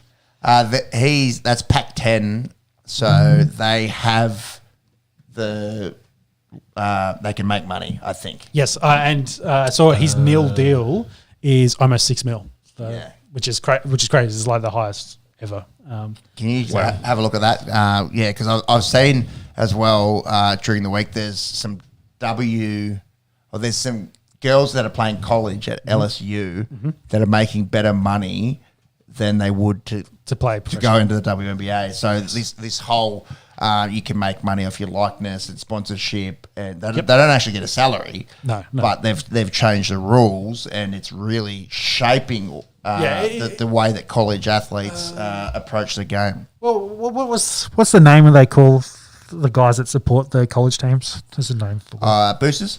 Yeah, the boosters essentially. This new rule was essentially to take that out of it, where those colleges that were, say, getting unfair advantages by having, big multi-million-dollar boosters in the background, happy to throw money at the at potential athletes to recruit them to said colleges. So the Neil deals kind of cover it and bring it more into a actual system. It's quite impressive. What have you got there, Jimmy? Did you find any? I like the headline on that. Bronny James, son of LeBron. You think? Bronny James, son of LeBron. Yeah. Not Bronny James, son of Michael Jordan. Who writes these? That's it. So he signed. I'm just trying to get this right.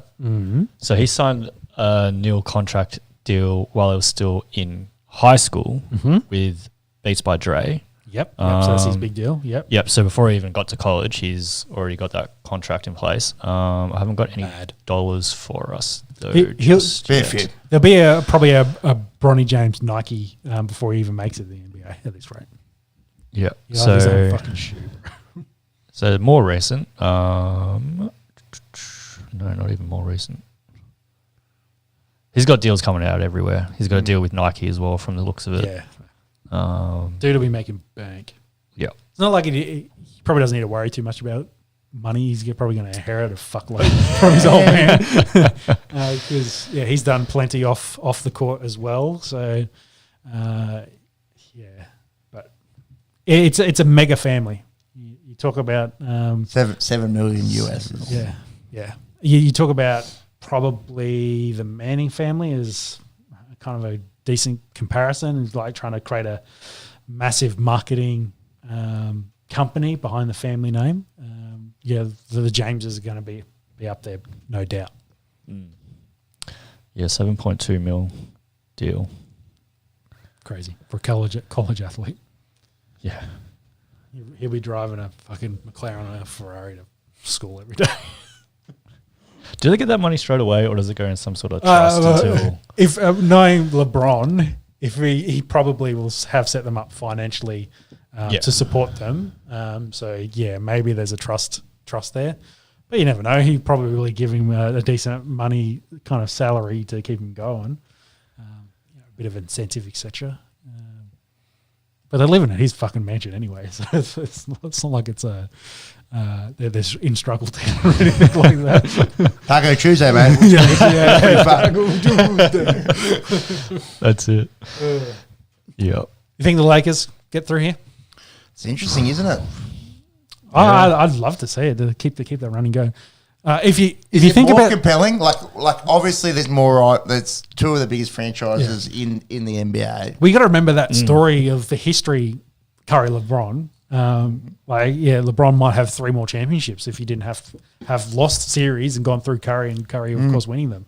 So, there's a lot of history of these two great men and the, different aspects of the way they play the game, but they've won multiple championships between them. So, I think Lakers, to me, going through is slightly more fun. Just considering how bad they were, where they kind of got through. And what were they? These 8 and 7 as well? 6 and 7. 6 and 7. Yeah. Yeah. So Which is interesting. Like, you got Nugs and Suns who, Nugs, 1 and 4. obviously 1 and 4. Like, yeah. it's kind of a tale of two tapes. You got on one side of the conference, like, the best teams in the league for the season. And then on the other side, you've got Warriors and Lakers who got hot in the last quarter. Yeah, but also those teams that you can always count on in finals to just back themselves. So it's like, it makes it very interesting. Well, I think the other side's a little bit like that as well, with, say, the Heat. If we want to talk about the Heat, Jimmy Buckets, he sat out one game and they dropped that to the Knicks, but as soon as he gets back, they win and win comfortably. He is him. Oh, definitely. Jimmy Buckets. Yep. Now, we talk about the Nugs with Joker carrying him. Mm-hmm. Is it the same kind of situation here with the Heat and being very reliant on the output that Jimmy Butler has? Definitely. But does the type of player Jimmy Buckets is gives them potentially more, the scoring side of it to be able to win games? I feel like that's a little bit of it, definitely. He's so good, though. I saw a lot of chat of, do you think a lot of chat during the week about his style of gameplay kind of leads to maybe like early noughties kind of basketball, the Kobe Bryant kind of type of basketball, a little bit more gritty, a little bit more tough than, say, what the recent kind of basketball is. And, you get a bit of that too out of in his game, but I think he's just a fiery competitor. It's just, not at the end of his season, but he's at the pointy end. He's in his prime, and it would be great to see him get a championship. I don't think he's won one, has he? No, because he's at Chicago when LeBron was winning him at Miami. Yeah, and then they didn't win it at 76ers. That's probably the biggest mistake, picking Ben Simmons over Jimmy Buckets, who may actually play for Australia. That's a bit of made a headlines in Australia this week. I'll believe it when I say it. Yeah, I tend to agree with you, bro. I tend to agree with you. I'd love to see Heat go through. I'm all on the Heat at the moment. The last time the 8th seed was able to make it all the way through to the NBA championship was the Knicks, who they're up against now, back in 1999. They did end up losing that series against the Spurs 4-1. I think this was the era of Carmelo. what was his name? Patrick Ewing. Oh, Patrick Ewing. Yeah, that makes more sense. Sorry. So I think... Why am I thinking of Utah? Play for the Jazz. Yeah. You said Knicks and I thought you Jazz. Me dumb. Lowest seed to have won it were the Rockets back in 1995. They were 6th seed. There you go. So if it is a 7 or an 8, which is not looking out of the realm of possibility, it would be record breaking. Yeah, a little bit of history there. And then what's the last one? Boston. I've completely forgot who they're playing because I think they'll just win. 76ers. 76ers, jeez. And it's I think a lot of it's going to come down to the health of Joel Embiid. Yeah. Because their Celtics are up 2-0? 2-1. 2-1. Yep. Yeah, that's right. Harden played game one really well. Yeah, I tend to agree. Jimmy's got on the screen the Embiid head stomp. I think it was completely accidental. Oh, 100% accidental. I just remember seeing it was just... Yeah, you don't want a 7-foot dude freak accident. pushing your head into imagine the them court. big size 17 flippers on your head. Yeah. Oh, I love a good ad. Yeah, I tend to agree with you, Pepe. They need the MVP to fire, but the MVP can be a little bit of a curse as well. Tatum on the other side for the Celtics has been really good. Is it Jalen Green the other one? Have I made that up? Yes, you have made that up. Marcus Smart. No, it's not Smart. Who's the dude wearing the face mask?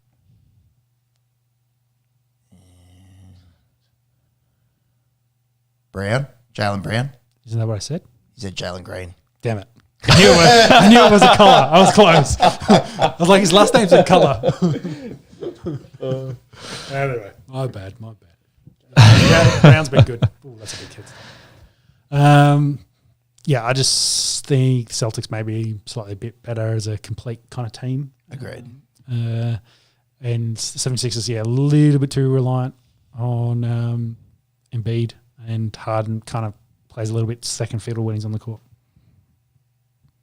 I'm going to back let's go Nuggets, Lakers, Heat, Celtics. I'll go Celtics, Nuggets, Heat, Warriors. Ooh, Warriors come back. Any different there, Jimmy? Nugs. No one's giving the Suns a go with Which Booker is- and KD. Yeah. Chris Chris Paul. Warriors. I suppose can't go past Celtics. I'll go Knicks. Ooh. That'll be fun. That's NBA. That's where we're at in the NBA chat. Can you take this first IPL story? I'm going to go Yeah, go for it. go for a PP. Sure. Pepe with his little pee-pee to do a pee-pee. We're currently watching the Titans taking on the Super Giants. Shubman Gill looks like he's about to hit a ton. Another massively high-scoring game in the IPL, as we've seen scores over 200. They're currently at 221. 3 balls remaining. Oh, he's going to need to probably hit a 6 here to get even close to that ton I just mentioned. We did see Hardik get out a minute ago. Well, actually a couple overs ago. He only got 25. But they're doing a solid outing here at the moment to finish up. The Super Giants have been not too bad on the other end, but I think the Titans are still top of the table, aren't they? I'll have to bring that up. They were... What clash? What's the clash we currently got? Bring the table up for me, Jimmy. Up the top. Where you going? You scrolling. Jesus, Jimmy. Those are games. Table. That's what I wanted. Yeah. Who's at the top? Yes, the Titans are leading with a game in hand, 7 wins, 14 points. Behind them, we've got the Super Kings, 6 wins on 13 points. And then Lucknow Super Giants. Yeah, okay. So it's 1 versus 3. Is that what you're telling me? Yes. Yep. Yeah, 1 versus 3 at the moment. Big matchup. We'll get to the table in a little bit and talk a bit about that. Bit of a logjam at the middle at the moment, especially with Delhi Capitals stringing together, I think, 4 wins from their last 5. As I think Shubman Gill hit a 4. That'll take him to 97 as he works his way up. Bit of a feel-good news story coming out of India during the week. There's a little video doing the rounds of Rishad Pant having the crutch and throwing it away, showing himself walking again. So a little bit of an injury update there after That's so good. basically blowing out his knees. So yeah, that's the one I saw there. Kind of celebrating.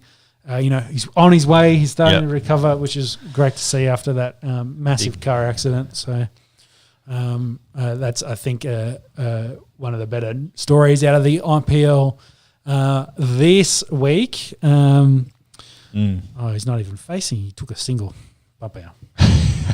Shubman, I think he won't. That was the last one, was it? So they'll be stuck. He'll finish up on 94. Sorry. 227 as a total score there for the Titans from their 20 overs. As Pepe rejoins the table. We've just had a quick chat because I wanted to save a little bit of stories. This one was doing the rounds, a little bit of clickbait tile with the Rajasthan Royals owner saying that maybe we should make a radical change to Test cricket and make it like Wimbledon, grand tournament style, and play it over a short period, a month with a couple of nations, probably the big 4, maybe push it out to 5 or 6. What are your thoughts on that? Do you reckon they should change Test cricket to a tournament style? Mate, it makes me blood boil. How could you play Test cricket over competition over a I month? feel like let's take this World Test Championship concept, squish it, and do that. That's how I and limit the number of teams to the big teams. There's no point those minnow nations playing Test cricket. That's how this reads to me. And you know what the sad part of it is? There's a bit of truth behind that. Yeah, yes. We were talking about Sri Lanka and Ireland last week. And West Indies. Yeah. Where do you see them Big drop in the off. Test arena? South It's been 40 years, bro. It's starting to get a bit scary. It may get to a point where you've got Australia, England, India, And Pakistan, New Zealand. South Africa? I don't know. Yeah. It gets Interesting. tough. And it's interesting. This becomes an interesting story because it is coming from one of the billion-dollar owners of an Indian Premier League. And, we're kind of their push. Well, they've got the business model there that's working for the big T20 at the T20 moment. model. They're selling it in India. You know what the India Cricket Council or Commission? I see I don't know. BCCI. The BCCI. Yeah. Just a proxy for the ICC. Yeah. Well, But you know what, they're kind of sway and push and, what they kind of get over the rest of international cricket. So it's a little bit telling, these kind of thoughts of what they're kind of thinking with this kind of arguments of, cricket players playing too much cricket. They make their most money doing tours around the world playing T20 crickets. We're about to have the American, major. It's not major league, but it's major something or other. T20 comp kick off as well. The calendar is very full, so you can see the push for to condense the Test cricket and play tournament style over a couple of months and take it from there. It's worrying. I prefer not to go that way, but we're already talking about one-day cricket dying and largely being replaced by T20. Maybe the one-day. We got one-day World Cup coming up. end of the year. Well, not even September, I think. Yeah. Hopefully, it's not the last one. Nah. Shudder to think about it. I mean, not that it makes any difference, but would you have your World Test Championship still be over that 2-year period? Well, and that's your why top four have like some sort of playoff where that's 3 versus 1, 4 versus 2, Maybe. go through a series, and then winners of that go through. yeah. Who's the best Test team in the world? Have that have a cup up. Yeah, because that means all the teams can play each other over the 2-year period, sort each other out, and then I get. Yeah, actually, it's not a bad idea, Jimmy. and then you have like your best current English team versus your best current Indian team, Yeah. your best South African team versus your best Aussie team. Whoever's your top four. In form. Well, if you did it based on the current yeah. one, those teams you mentioned before, New Zealand, Pakistan, would miss out. Yeah. Yeah. And it would be South Africa there in is number 3 getting a go. I don't know. Interesting concept. Slightly worrying. Hopefully won't be in our lifetimes. Kohli and Gautam Gambhi got into a bit of a war of words. You reckon there was much in this? I don't think so. I think there's a bit of history between those two. What did it start with? It was Kohli calling out... Someone's family got brought into something. Yeah. What was the West Indian dude's name? We looked it up a second ago. Kyle Mayers. Kyle Mayers, yeah. A bit of comments there. I think he wasn't real impressed with those comments made from Kohli in the handshake, essentially, post-match with, I think RCB won that game from memory. And then we followed, that kind of heated up a little bit. And then Double G came across and had to say his couple of words, but he wasn't actually playing in this game. So he, off the bench, running in, throwing haymakers. No. He doesn't play anymore. Yeah, I'm joking. So it did the rounds in media with more of the dinosaur look at it of, is this bad for the game? Does this look silly? Should they be doing that kind of thing? Is the fiery Kohli gone too far here with this? What do you think? Much to do about nothing? Yeah, it'd be interesting to see what actual words were exchanged, but I don't know.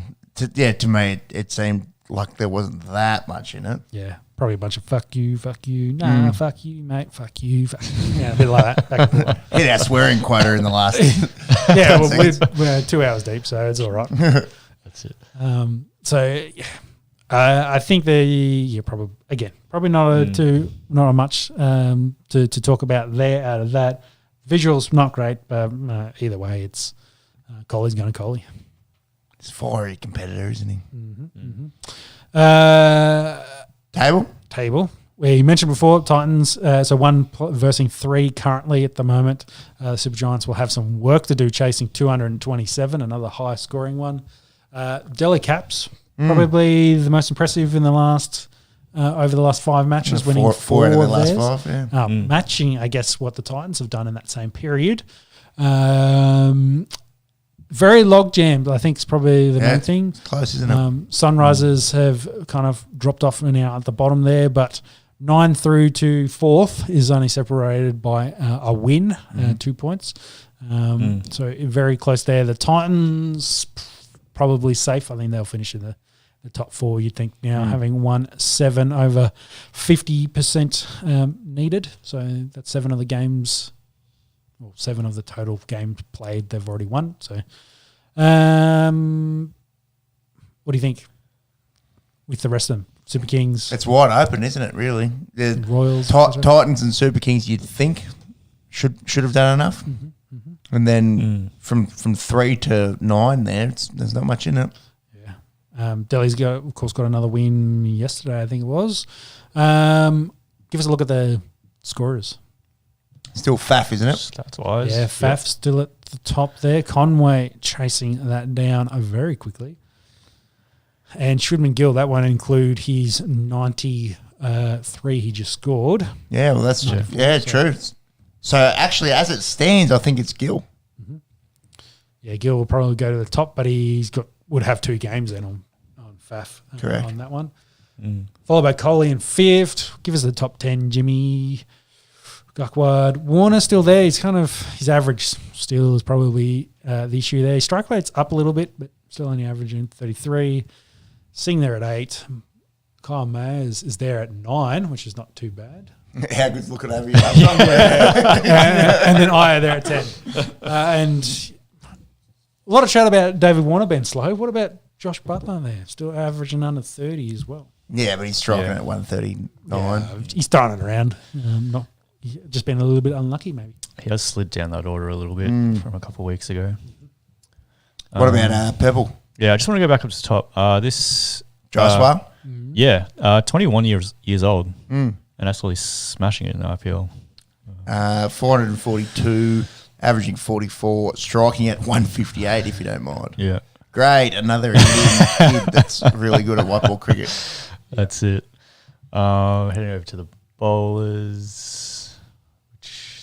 Purple cap. Purple probably. cap. While you bring that up, Settings. we did get from Steamer, Rohit Sharma's had 16 ducks, which is the most in IPL history. I think he's been struggling a little bit. Actually, can you go back to runs? Is he still in the best 11 for India? I think after seeing what Gill just did, I'm going to say no. Well, look how far you're going to have to scroll to find Rohit Sharma. A long way. We're in the 20s. We're going to the 30s. We're going to there he is, 39. So 10 knocks, 184 runs, averaging 18, striking 126. There's an argument. Yep. It's a bit of a, tricky one, given that he's the 3-format captain. Yes. Yeah, it's bit telling. He doesn't have a little bit of form at the moment. Maybe that's a good thing for us going into the World Test Championships because, yes, Australia's going to win it, no doubt. Yeah, and how much is white ball transferable to red ball in England? But, yeah, definitely need some runs. And Steamer's other little stat for us was the Delhi Capitals. Their top 4 is all internationals, which I think could be a very, very rare occurrence in the IPL. Top 4 run scorers. I think it was. It's for run scorers, or is it the opening 4? I'll double check for top 4 sticks for DC last night were all internationals. So just openers. That's what I think it was last night. just for the last night's game. Yeah. But just an interesting kind of take. Purple the cap. bowlers. Yeah, who's at the top there? Tushar Deshpande, 19 wickets at 20. Economy 10.33. Mo Shami, Rashid Khan, Shock. Piyush Chawla, and Ashdeep Singh. It's all Indian and Rashid Khan at the top. Yep. First Aussie. Mitch Marsh. He was on a Hattie ball actually last night. Oh, yeah. He got his mate Maxi with a first ball quacker. Mitch Marsh, there you go. So what? I think most teams have 3 to 4 games remaining. Yeah. So what? Yeah. 2 weeks. Four, I think. Yeah, essentially 4 games each. Yeah. Yep. Actually, yeah. Sunrisers, they are at the bottom, but they do have a game in hand. So they want to win to stay in that one. Some Ashes watch there, Peppy. I did see this. Michael Nisa getting 7 for 7 for 32, I think he had, and bananas. had a delicious hat trick, and is not in our Ashes squad, which is interesting. Obviously, likes the English conditions, but look, hasn't done his future selection hopes any danger. Yeah. And Marnus getting a few runs as well overnight, 170 not. Did you see as well Smudger? Who is he batting with? Yeah, that was a bit fun. Who was that? It was an Indian bloke. Yes. Fuck. You've seen it. I've seen it, yes. I know what you're talking about. I know the county crowd would get stuck into Smith a little bit because I think he was moving a bit slowly, rotating over the runs, essentially. But he's there to get form, get ready. There's Pujara. Pujara, there you go. Average 60 in England. That's what we're hoping for. Was it Pujara? Yes, it was because the Wall and Smudge playing together. I did say that. Let's go with that. Yeah, well, back to Nisa, barring any, say, hammies in the next couple of weeks from the Australian squad. Yeah, I think he'll be first one called up if anything does happen. So, we think the other two. Well, who was it? We got definitely Hazelwood and Boland ahead of him, and who was the backup outside of those two For quicks? Yeah, that's it. It's just us. Okay. Stark, Cummins, Hazelwood, Boland. That's who they've got. Okay, cool. Yeah, I think it'd be the first one called up if anything happened to those guys, and he'd be ready. He'll do a job for him. Let's roll into some.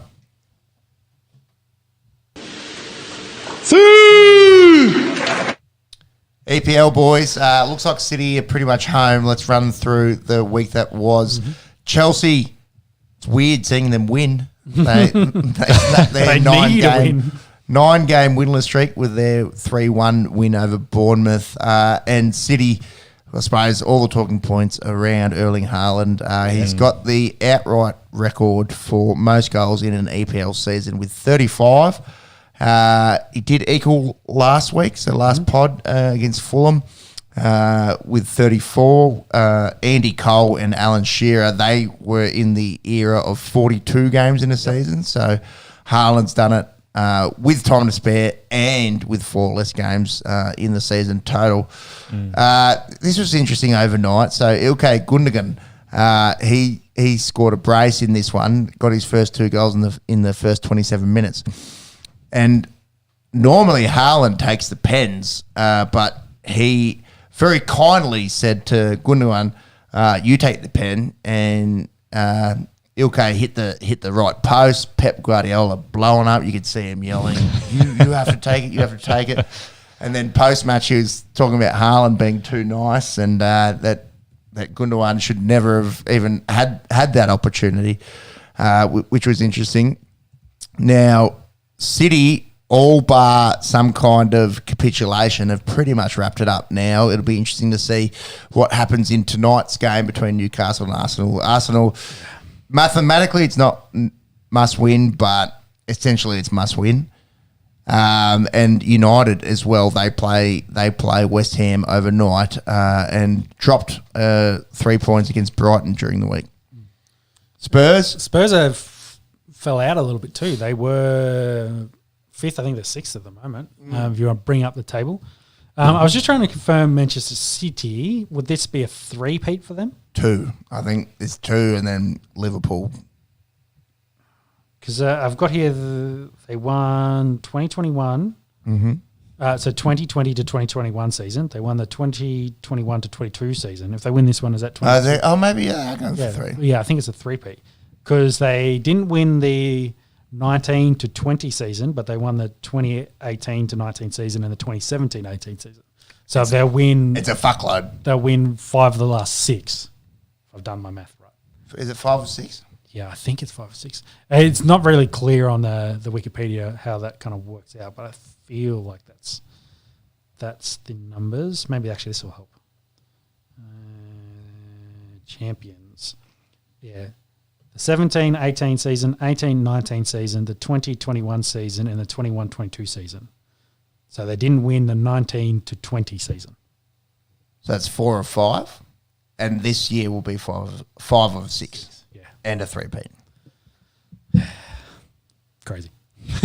Domination. Absolute domination. Just back on Haaland as well, he scored his 50th goal. I think it was in that game as well, which was the most ever goals across all competitions since 1931 as well. Jesus.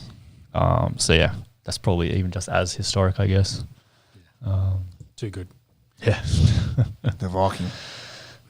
That's his first year in Premier League, isn't it? Yep.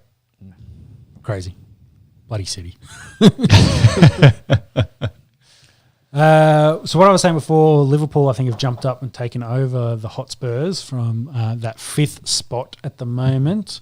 They could continue to move up and maybe steal a spot from United or Newcastle United, the 2 United teams. If we look down at the bottom, as we like to do, I think Southampton are done. Did Everton lose yet again? Yep. Yeah. Well, Not Forest.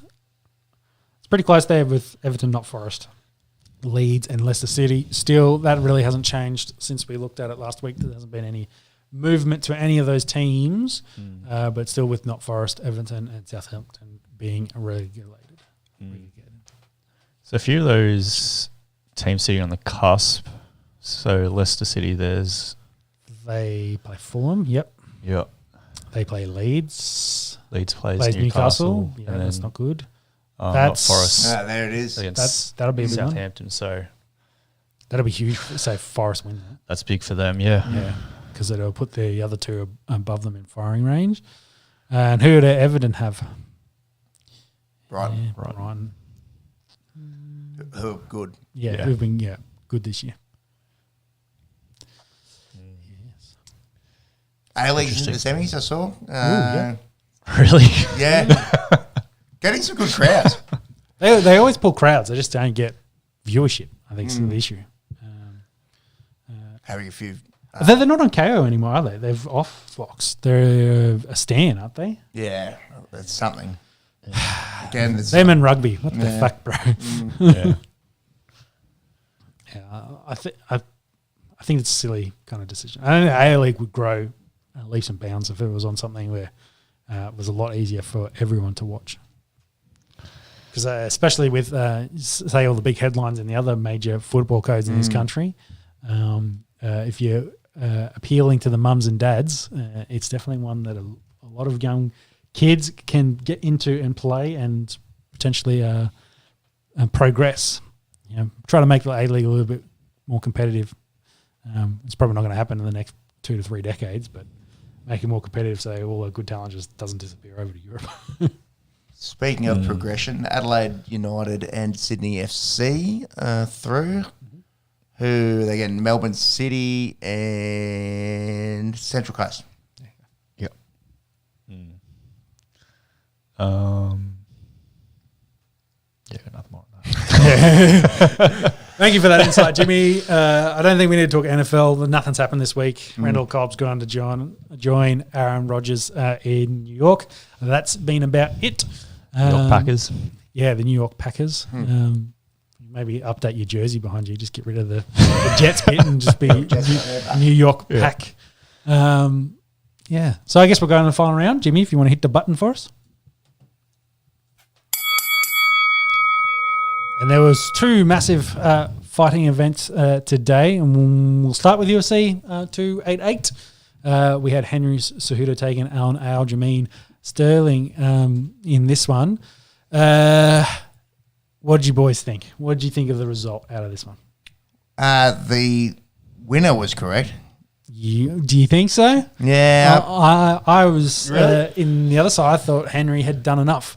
I will say one thing. It's pretty impressive. You've been away 3 years. You come back and you take the champion to 5 round in a split decision. Yeah. If you look at the scorecards, I think the scorecards were an absolute joke because I think it was very clear that Henry won the 5th round. And one of the judges that gave it to Aljamain actually gave him the 5th round. So I think that was largely very disappointing because it was to anyone that watched that fight clear as day, he won the 5th. I think he won 3rd and 5th. I think Aljo won Cejudo won 3rd and 5th. Aljo won the first definite. And then 2 and 4 were, coin flips. So one of the judges gave 1, 2, and 5 to Aljo. One gave 1, 2, and 4, which is probably more a correct decision to Sterling, and that's why he won. And then Henry on his scorecard had 2, 3, and 5. So I think maybe that second round was a bit of the coin toss. For me, I felt like maybe he was losing the striking battle. Definitely the numbers wise in the striking, but in the grappling exchanges, I felt like Henry was winning, and there was a large points of that fight were grappling in that competition. So I think where it went, it was a very close fight, a lot of potentially coin flip rounds, and being a split decision. It was basically what the fight was. I just thought Henry maybe had done enough. Don't you have to beat the champ to be the champ? Yeah, well, Good point. It scored on rounds though, so I tend to agree with you a little bit on that, Pepe. But that is the old sentiment for judging on UFC fights. Either way, it was close, razor close decision, and then we ended up with the shit show that was Sean O'Malley. Ring entry, the in the cage, the face off with Sterling. What did you think of that? Oh, it was a bit of theatre, do you reckon? Yeah, it was like one of them was just It's just building up the story. Aljo was just saying sign the contract, and Sugar was like fuck you, and that, It looked like some WWE shit. Yeah, exactly. It wasn't a lot of banter. The best bit was he was wearing a red jacket, very reminiscent of Michael Jackson's, I think, Thriller. He took it off, and then Emrab, who's the number 1 contender and in Aljo's corner, got the jacket, and it was standing between the two of them wearing it. He's jumping on the edge of the cage wearing it, going crazy. And then after the face-off, O'Malley kind of realised where his jacket had ended up. And there was a bit of scuffle there as well, a bit of push and shove, but he gave his jacket back, etc. But there was a little bit of shit show. They talked to Henry after that, and then he alluded to, I'm not sure what's next for me. I really wanted this belt, be the champion, then go, take on Volk essentially as the next kind of push. Try to get that champion. It's a bit hard. How can he put himself in that conversation for having another championship fighter coming off a loss? So he's not sure if it's retirement next for him. He can't get Volk. I'm sorry. Yeah, I think he's probably better size matchup with Volk, height-wise and reach-wise. I think they're a little bit more similar. But I tend to agree with you. He needed that belt to even be in that kind of conversation. So yeah, which means is like he only came really back to make that run, since that run can't start. Whether Henry unfortunately goes back into retirement. So what's the next fight at the top of that bantamweight division like? Oh, it's O'Malley. That's what they're pushing. Yeah, that'd be the money. O'Malley Sterling straight away? Yeah, September is what they were pushing for in the cage. Whether that happens or not, we'll see. Paul Marab, he's so talented, just doesn't have the same sort of PR, I suppose. Well, he's best mates with Aljo, so he won't fight him. He's on record definitely that he would not do that. He was in his corner, so whether he becomes the greatest gatekeeper of all time, who knows? Or whether they work something out and they're just like, let's just do it once, like where we'll compete. But he's been very adamant. They both have that. Yeah, they wouldn't do it. So it really would take someone like Henry or O'Malley to take the belt for him to have a chance at taking it from Aljo. Yep. In the welterweights, Bilal Muhammad getting a 5-round unanimous decision win against Gilbert Burns. This is pretty impressive considering Bilal, most of his training camp under Ramadan. Yep. Fast and So pretty crazy that Ramadan has finished. yes, about 3 weeks ago. Okay, so the last little bit was able to get a bit of proper nutrition in there. Gilbert obviously taking the fight on short notice. He only fought a month ago. Yeah, well, I think he's had 3 fights this year already. So Wild. and then some of the conversation in that another weight cut for him because he kind of gassed through the second round. He did pop out his shoulder and his left shoulder, so he fought basically from the second round through to the fifth with one arm, which again is pretty impressive. He landed some pretty good shots with the right hand, but Muhammad was just too good. He could score when he needed to, and was racking up rounds and got an easy win, which a little bit unfortunate. But one thing I'd be concerned for Muhammad out of this Burns fight showed how hittable he is. It'd be interesting when he goes up against the top end of this division, Edwards, Usman, Hamzat, etc. He's been guaranteed the winner of Edwards and Colby. It's a stacked division, Really? isn't it? Wow. Yeah, Dana, Daddy Dana's been has said that that's what's happening. The winner of that will get that, and Usman during the week's been pushing for that Hamzat fight. So we'll see if that ever eventuates or not. And Gilbert Burns, I guess, will be stuck there at the fifth. He'll need those guys to have their dances first, and then he maybe gets a loser. Maybe you say if Colby loses, maybe he'll get Colby, and then try to push his way again back into that top 5 conversation in another title shot. In the women's strawweight, Yan Zhaonan defeats Jessica Andrade, first round KO. This was pretty tidy work. Monks, bring it up if you don't mind. Can you bring up Andrade's record there too? Pushing forward. Right hook. Just did not see it. Night, as you wrote. Jesus. Ref could have jumped on that maybe a touch earlier. Yeah. I for Andrade, because everyone kind of just assumes she's got the power of the bulldog and she'll just run through fighters, but I think she might be on like a 3 or 4 fight losing streak, Jimmy. Two. Yeah. So, not great for her potential title aspirations. Kind of sliding down the division. The girls' division, of course, rapidly grows and it moves very, very quickly. Whether Andrade is starting to move away from the top of the division. I didn't see much of the featherweights. I saw a little bit of this. Mozvar Evliov, the Russian, going the distance to get the win against Diego Lopez. Pretty much controlled the ground. And Charles Jourdain, French-Canadian, GSP, says hello. Pretty good pedigree there. Defeating Cron Gracie, the son of Hickson Gracie, had a long time off fighting, and there's huge raps on him going into this fight, and was handily beaten by the sounds of that. He's a good striker. Yeah, really controlled it. And I guess Cron, he's will have a massive background in the ground fighting in Brazilian Jiu-Jitsu. So Charles, I guess, did the job and fighting it in his world. Indeed. Now boxing. Yeah, Canelo back, homecoming, return into Mexico, filled out the stadium down there. There was heaps of people for that, taking on John Ryder, I believe. Canelo dominated. I tuned in this, I think, about the 5th round. He got a knockdown in the 6th. John Ryder's nose was fucked up and was bleeding throughout. But give credit to Ryder in this. He managed to fight out the entire fight, go the 12 rounds against Canelo, which is crazy. 36 minutes fighting Canelo. Give the man a bit of props in that. Actually kind of came on a little bit towards the back end of this fight too. Did steal a round there.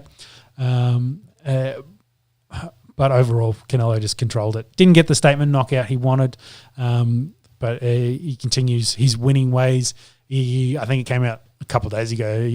Was a quote that if he'd lost, he'd retire. But does the job, keeps it going here, and potential super fight maybe with someone who's keen coming up. Otherwise, Canelo continues to be pound for pound the best in the business. That's boxing. KSI fights Joe Fournier next week. So that's the next big YouTube card coming up. I don't think there's any other big names to care about too much there. I think Deji's fighting Swarms, and I don't remember the rest of the card. So. I'll go next. Yeah. Righto, what's happening in the F1? Sebastian Vettel. Well, we got the tail end of Baku on the potty when we finished up last week. Ended up being a bit of snooze fest. I guess the most exciting thing was Ocon almost driving over some press that was setting up before the race had ended. There's a bit of hoopla about that during the week. Supposedly it happened last year and they were meant to investigate it. It'll never happen again.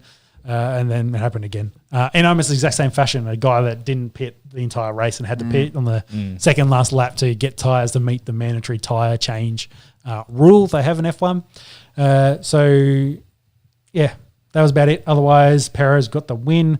It seems like a Red Bull competition this year. Everyone else playing second fiddle to them and chasing. Will be an interesting race tonight or early morning for us. They are in Miami Beach.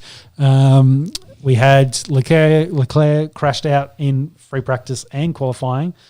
So after seeing that black cat, he has been struggling with errors of late. But we have a Hispanic top three to start this, which is quite cool in Miami, with Perez and Paul, with Alonso starting second, and we have Carlos Sainz third. Where is Hamilton and Verstappen? Can you give me their starting spots? Verstappen is 9th, and Hamilton is all the way down in 13th. So a bit of movement, a bit of interesting. This will be an interesting race, definitely. It's a little bit challenging, this course, race course. So we'll see what happens throughout. But the big difference, I guess, of where Max is and where Perez is, where they finish, will Perez be leading the Drivers' Championship by the end of this race? Yeah. Well, I mean, Max being 9th wasn't entirely his fault, with Leclerc crashing out in Q3. They red flagged the session and he didn't get his lap in. So where's Leclerc start? I think Leclerc starts at 7th, so just in front of him. Yeah, exactly. So I mean, you got Kevin Magnussen with Haas starting 4th. I'm in danger. I've seen that meme doing the rounds. Yes, that's for old Kevin there. But that's a good starting spot for him. Let's see if he can contain it. I think Alonso in seconds. That's fun. So much fun. So. Definitely. Looking forward to this one. First race in America of the 3, I think. I did see was doing the rounds. A ticket for Las Vegas was selling for $1 million. The GP there. Yeah, exactly. So I'm not sure where the ticket exactly was, but someone's bought it and then trying to scalp that at massive markup. But it seems like that Vegas GP is almost Super Bowl-esque at this rate. That's crazy. Yeah, it's a bit crazy. First one, I guess the first one, everyone wants to be there, all the stars. I sent you boys the thing of Tyreek Hill. They had a full Alpine outfit for him, like race overalls. So he was wearing those and he was doing reflex, Gasly's famous reflex drill. So there's heaps of people. I saw Bezos is there, Musk is there. So some billionaires. Maybe that's where that $1 million seat was sitting, right between those two. Exactly. That's it. So interesting race. We'll see what happens. Who wins coming out of this one? Yep. Hopefully it'll be less of a snooze fest as Baku was. They didn't change DRS. There had been chat that they were going to decrease DRS in Miami by 50 meters. Let's hope they don't do too much fiddling and we get some competitive racing out of this one. Yeah. And then I think that'll do us. Yeah, I think that does us. I'll have a quick check, see if Hook got fired while you do a bit of a wrap up for us, Peppy. Thank you to those that have listened live or on the podcast. We will be back next week to chat all things footy, cricket, NBA playoffs, Miami F1, and whatever else happens during the week. Appreciate the support for anyone that has listened or check us out on these socials. Cricket score. Oh, yes, a bit of IPL to finish off. What are they at? They're chasing a lot. What are they up to, Jimmy? I think I saw Myers was moving a little bit. 25. Yeah. 39 off threes, not too bad. On track. A lot of runs in the IPL. Mm-hmm. Yeah, that's the story of this season. You either score big or score little. There's no in between. And that will do us for this evening. Thank you to those that have tuned in. We'll catch you next week. Cheers. Bye. Bye.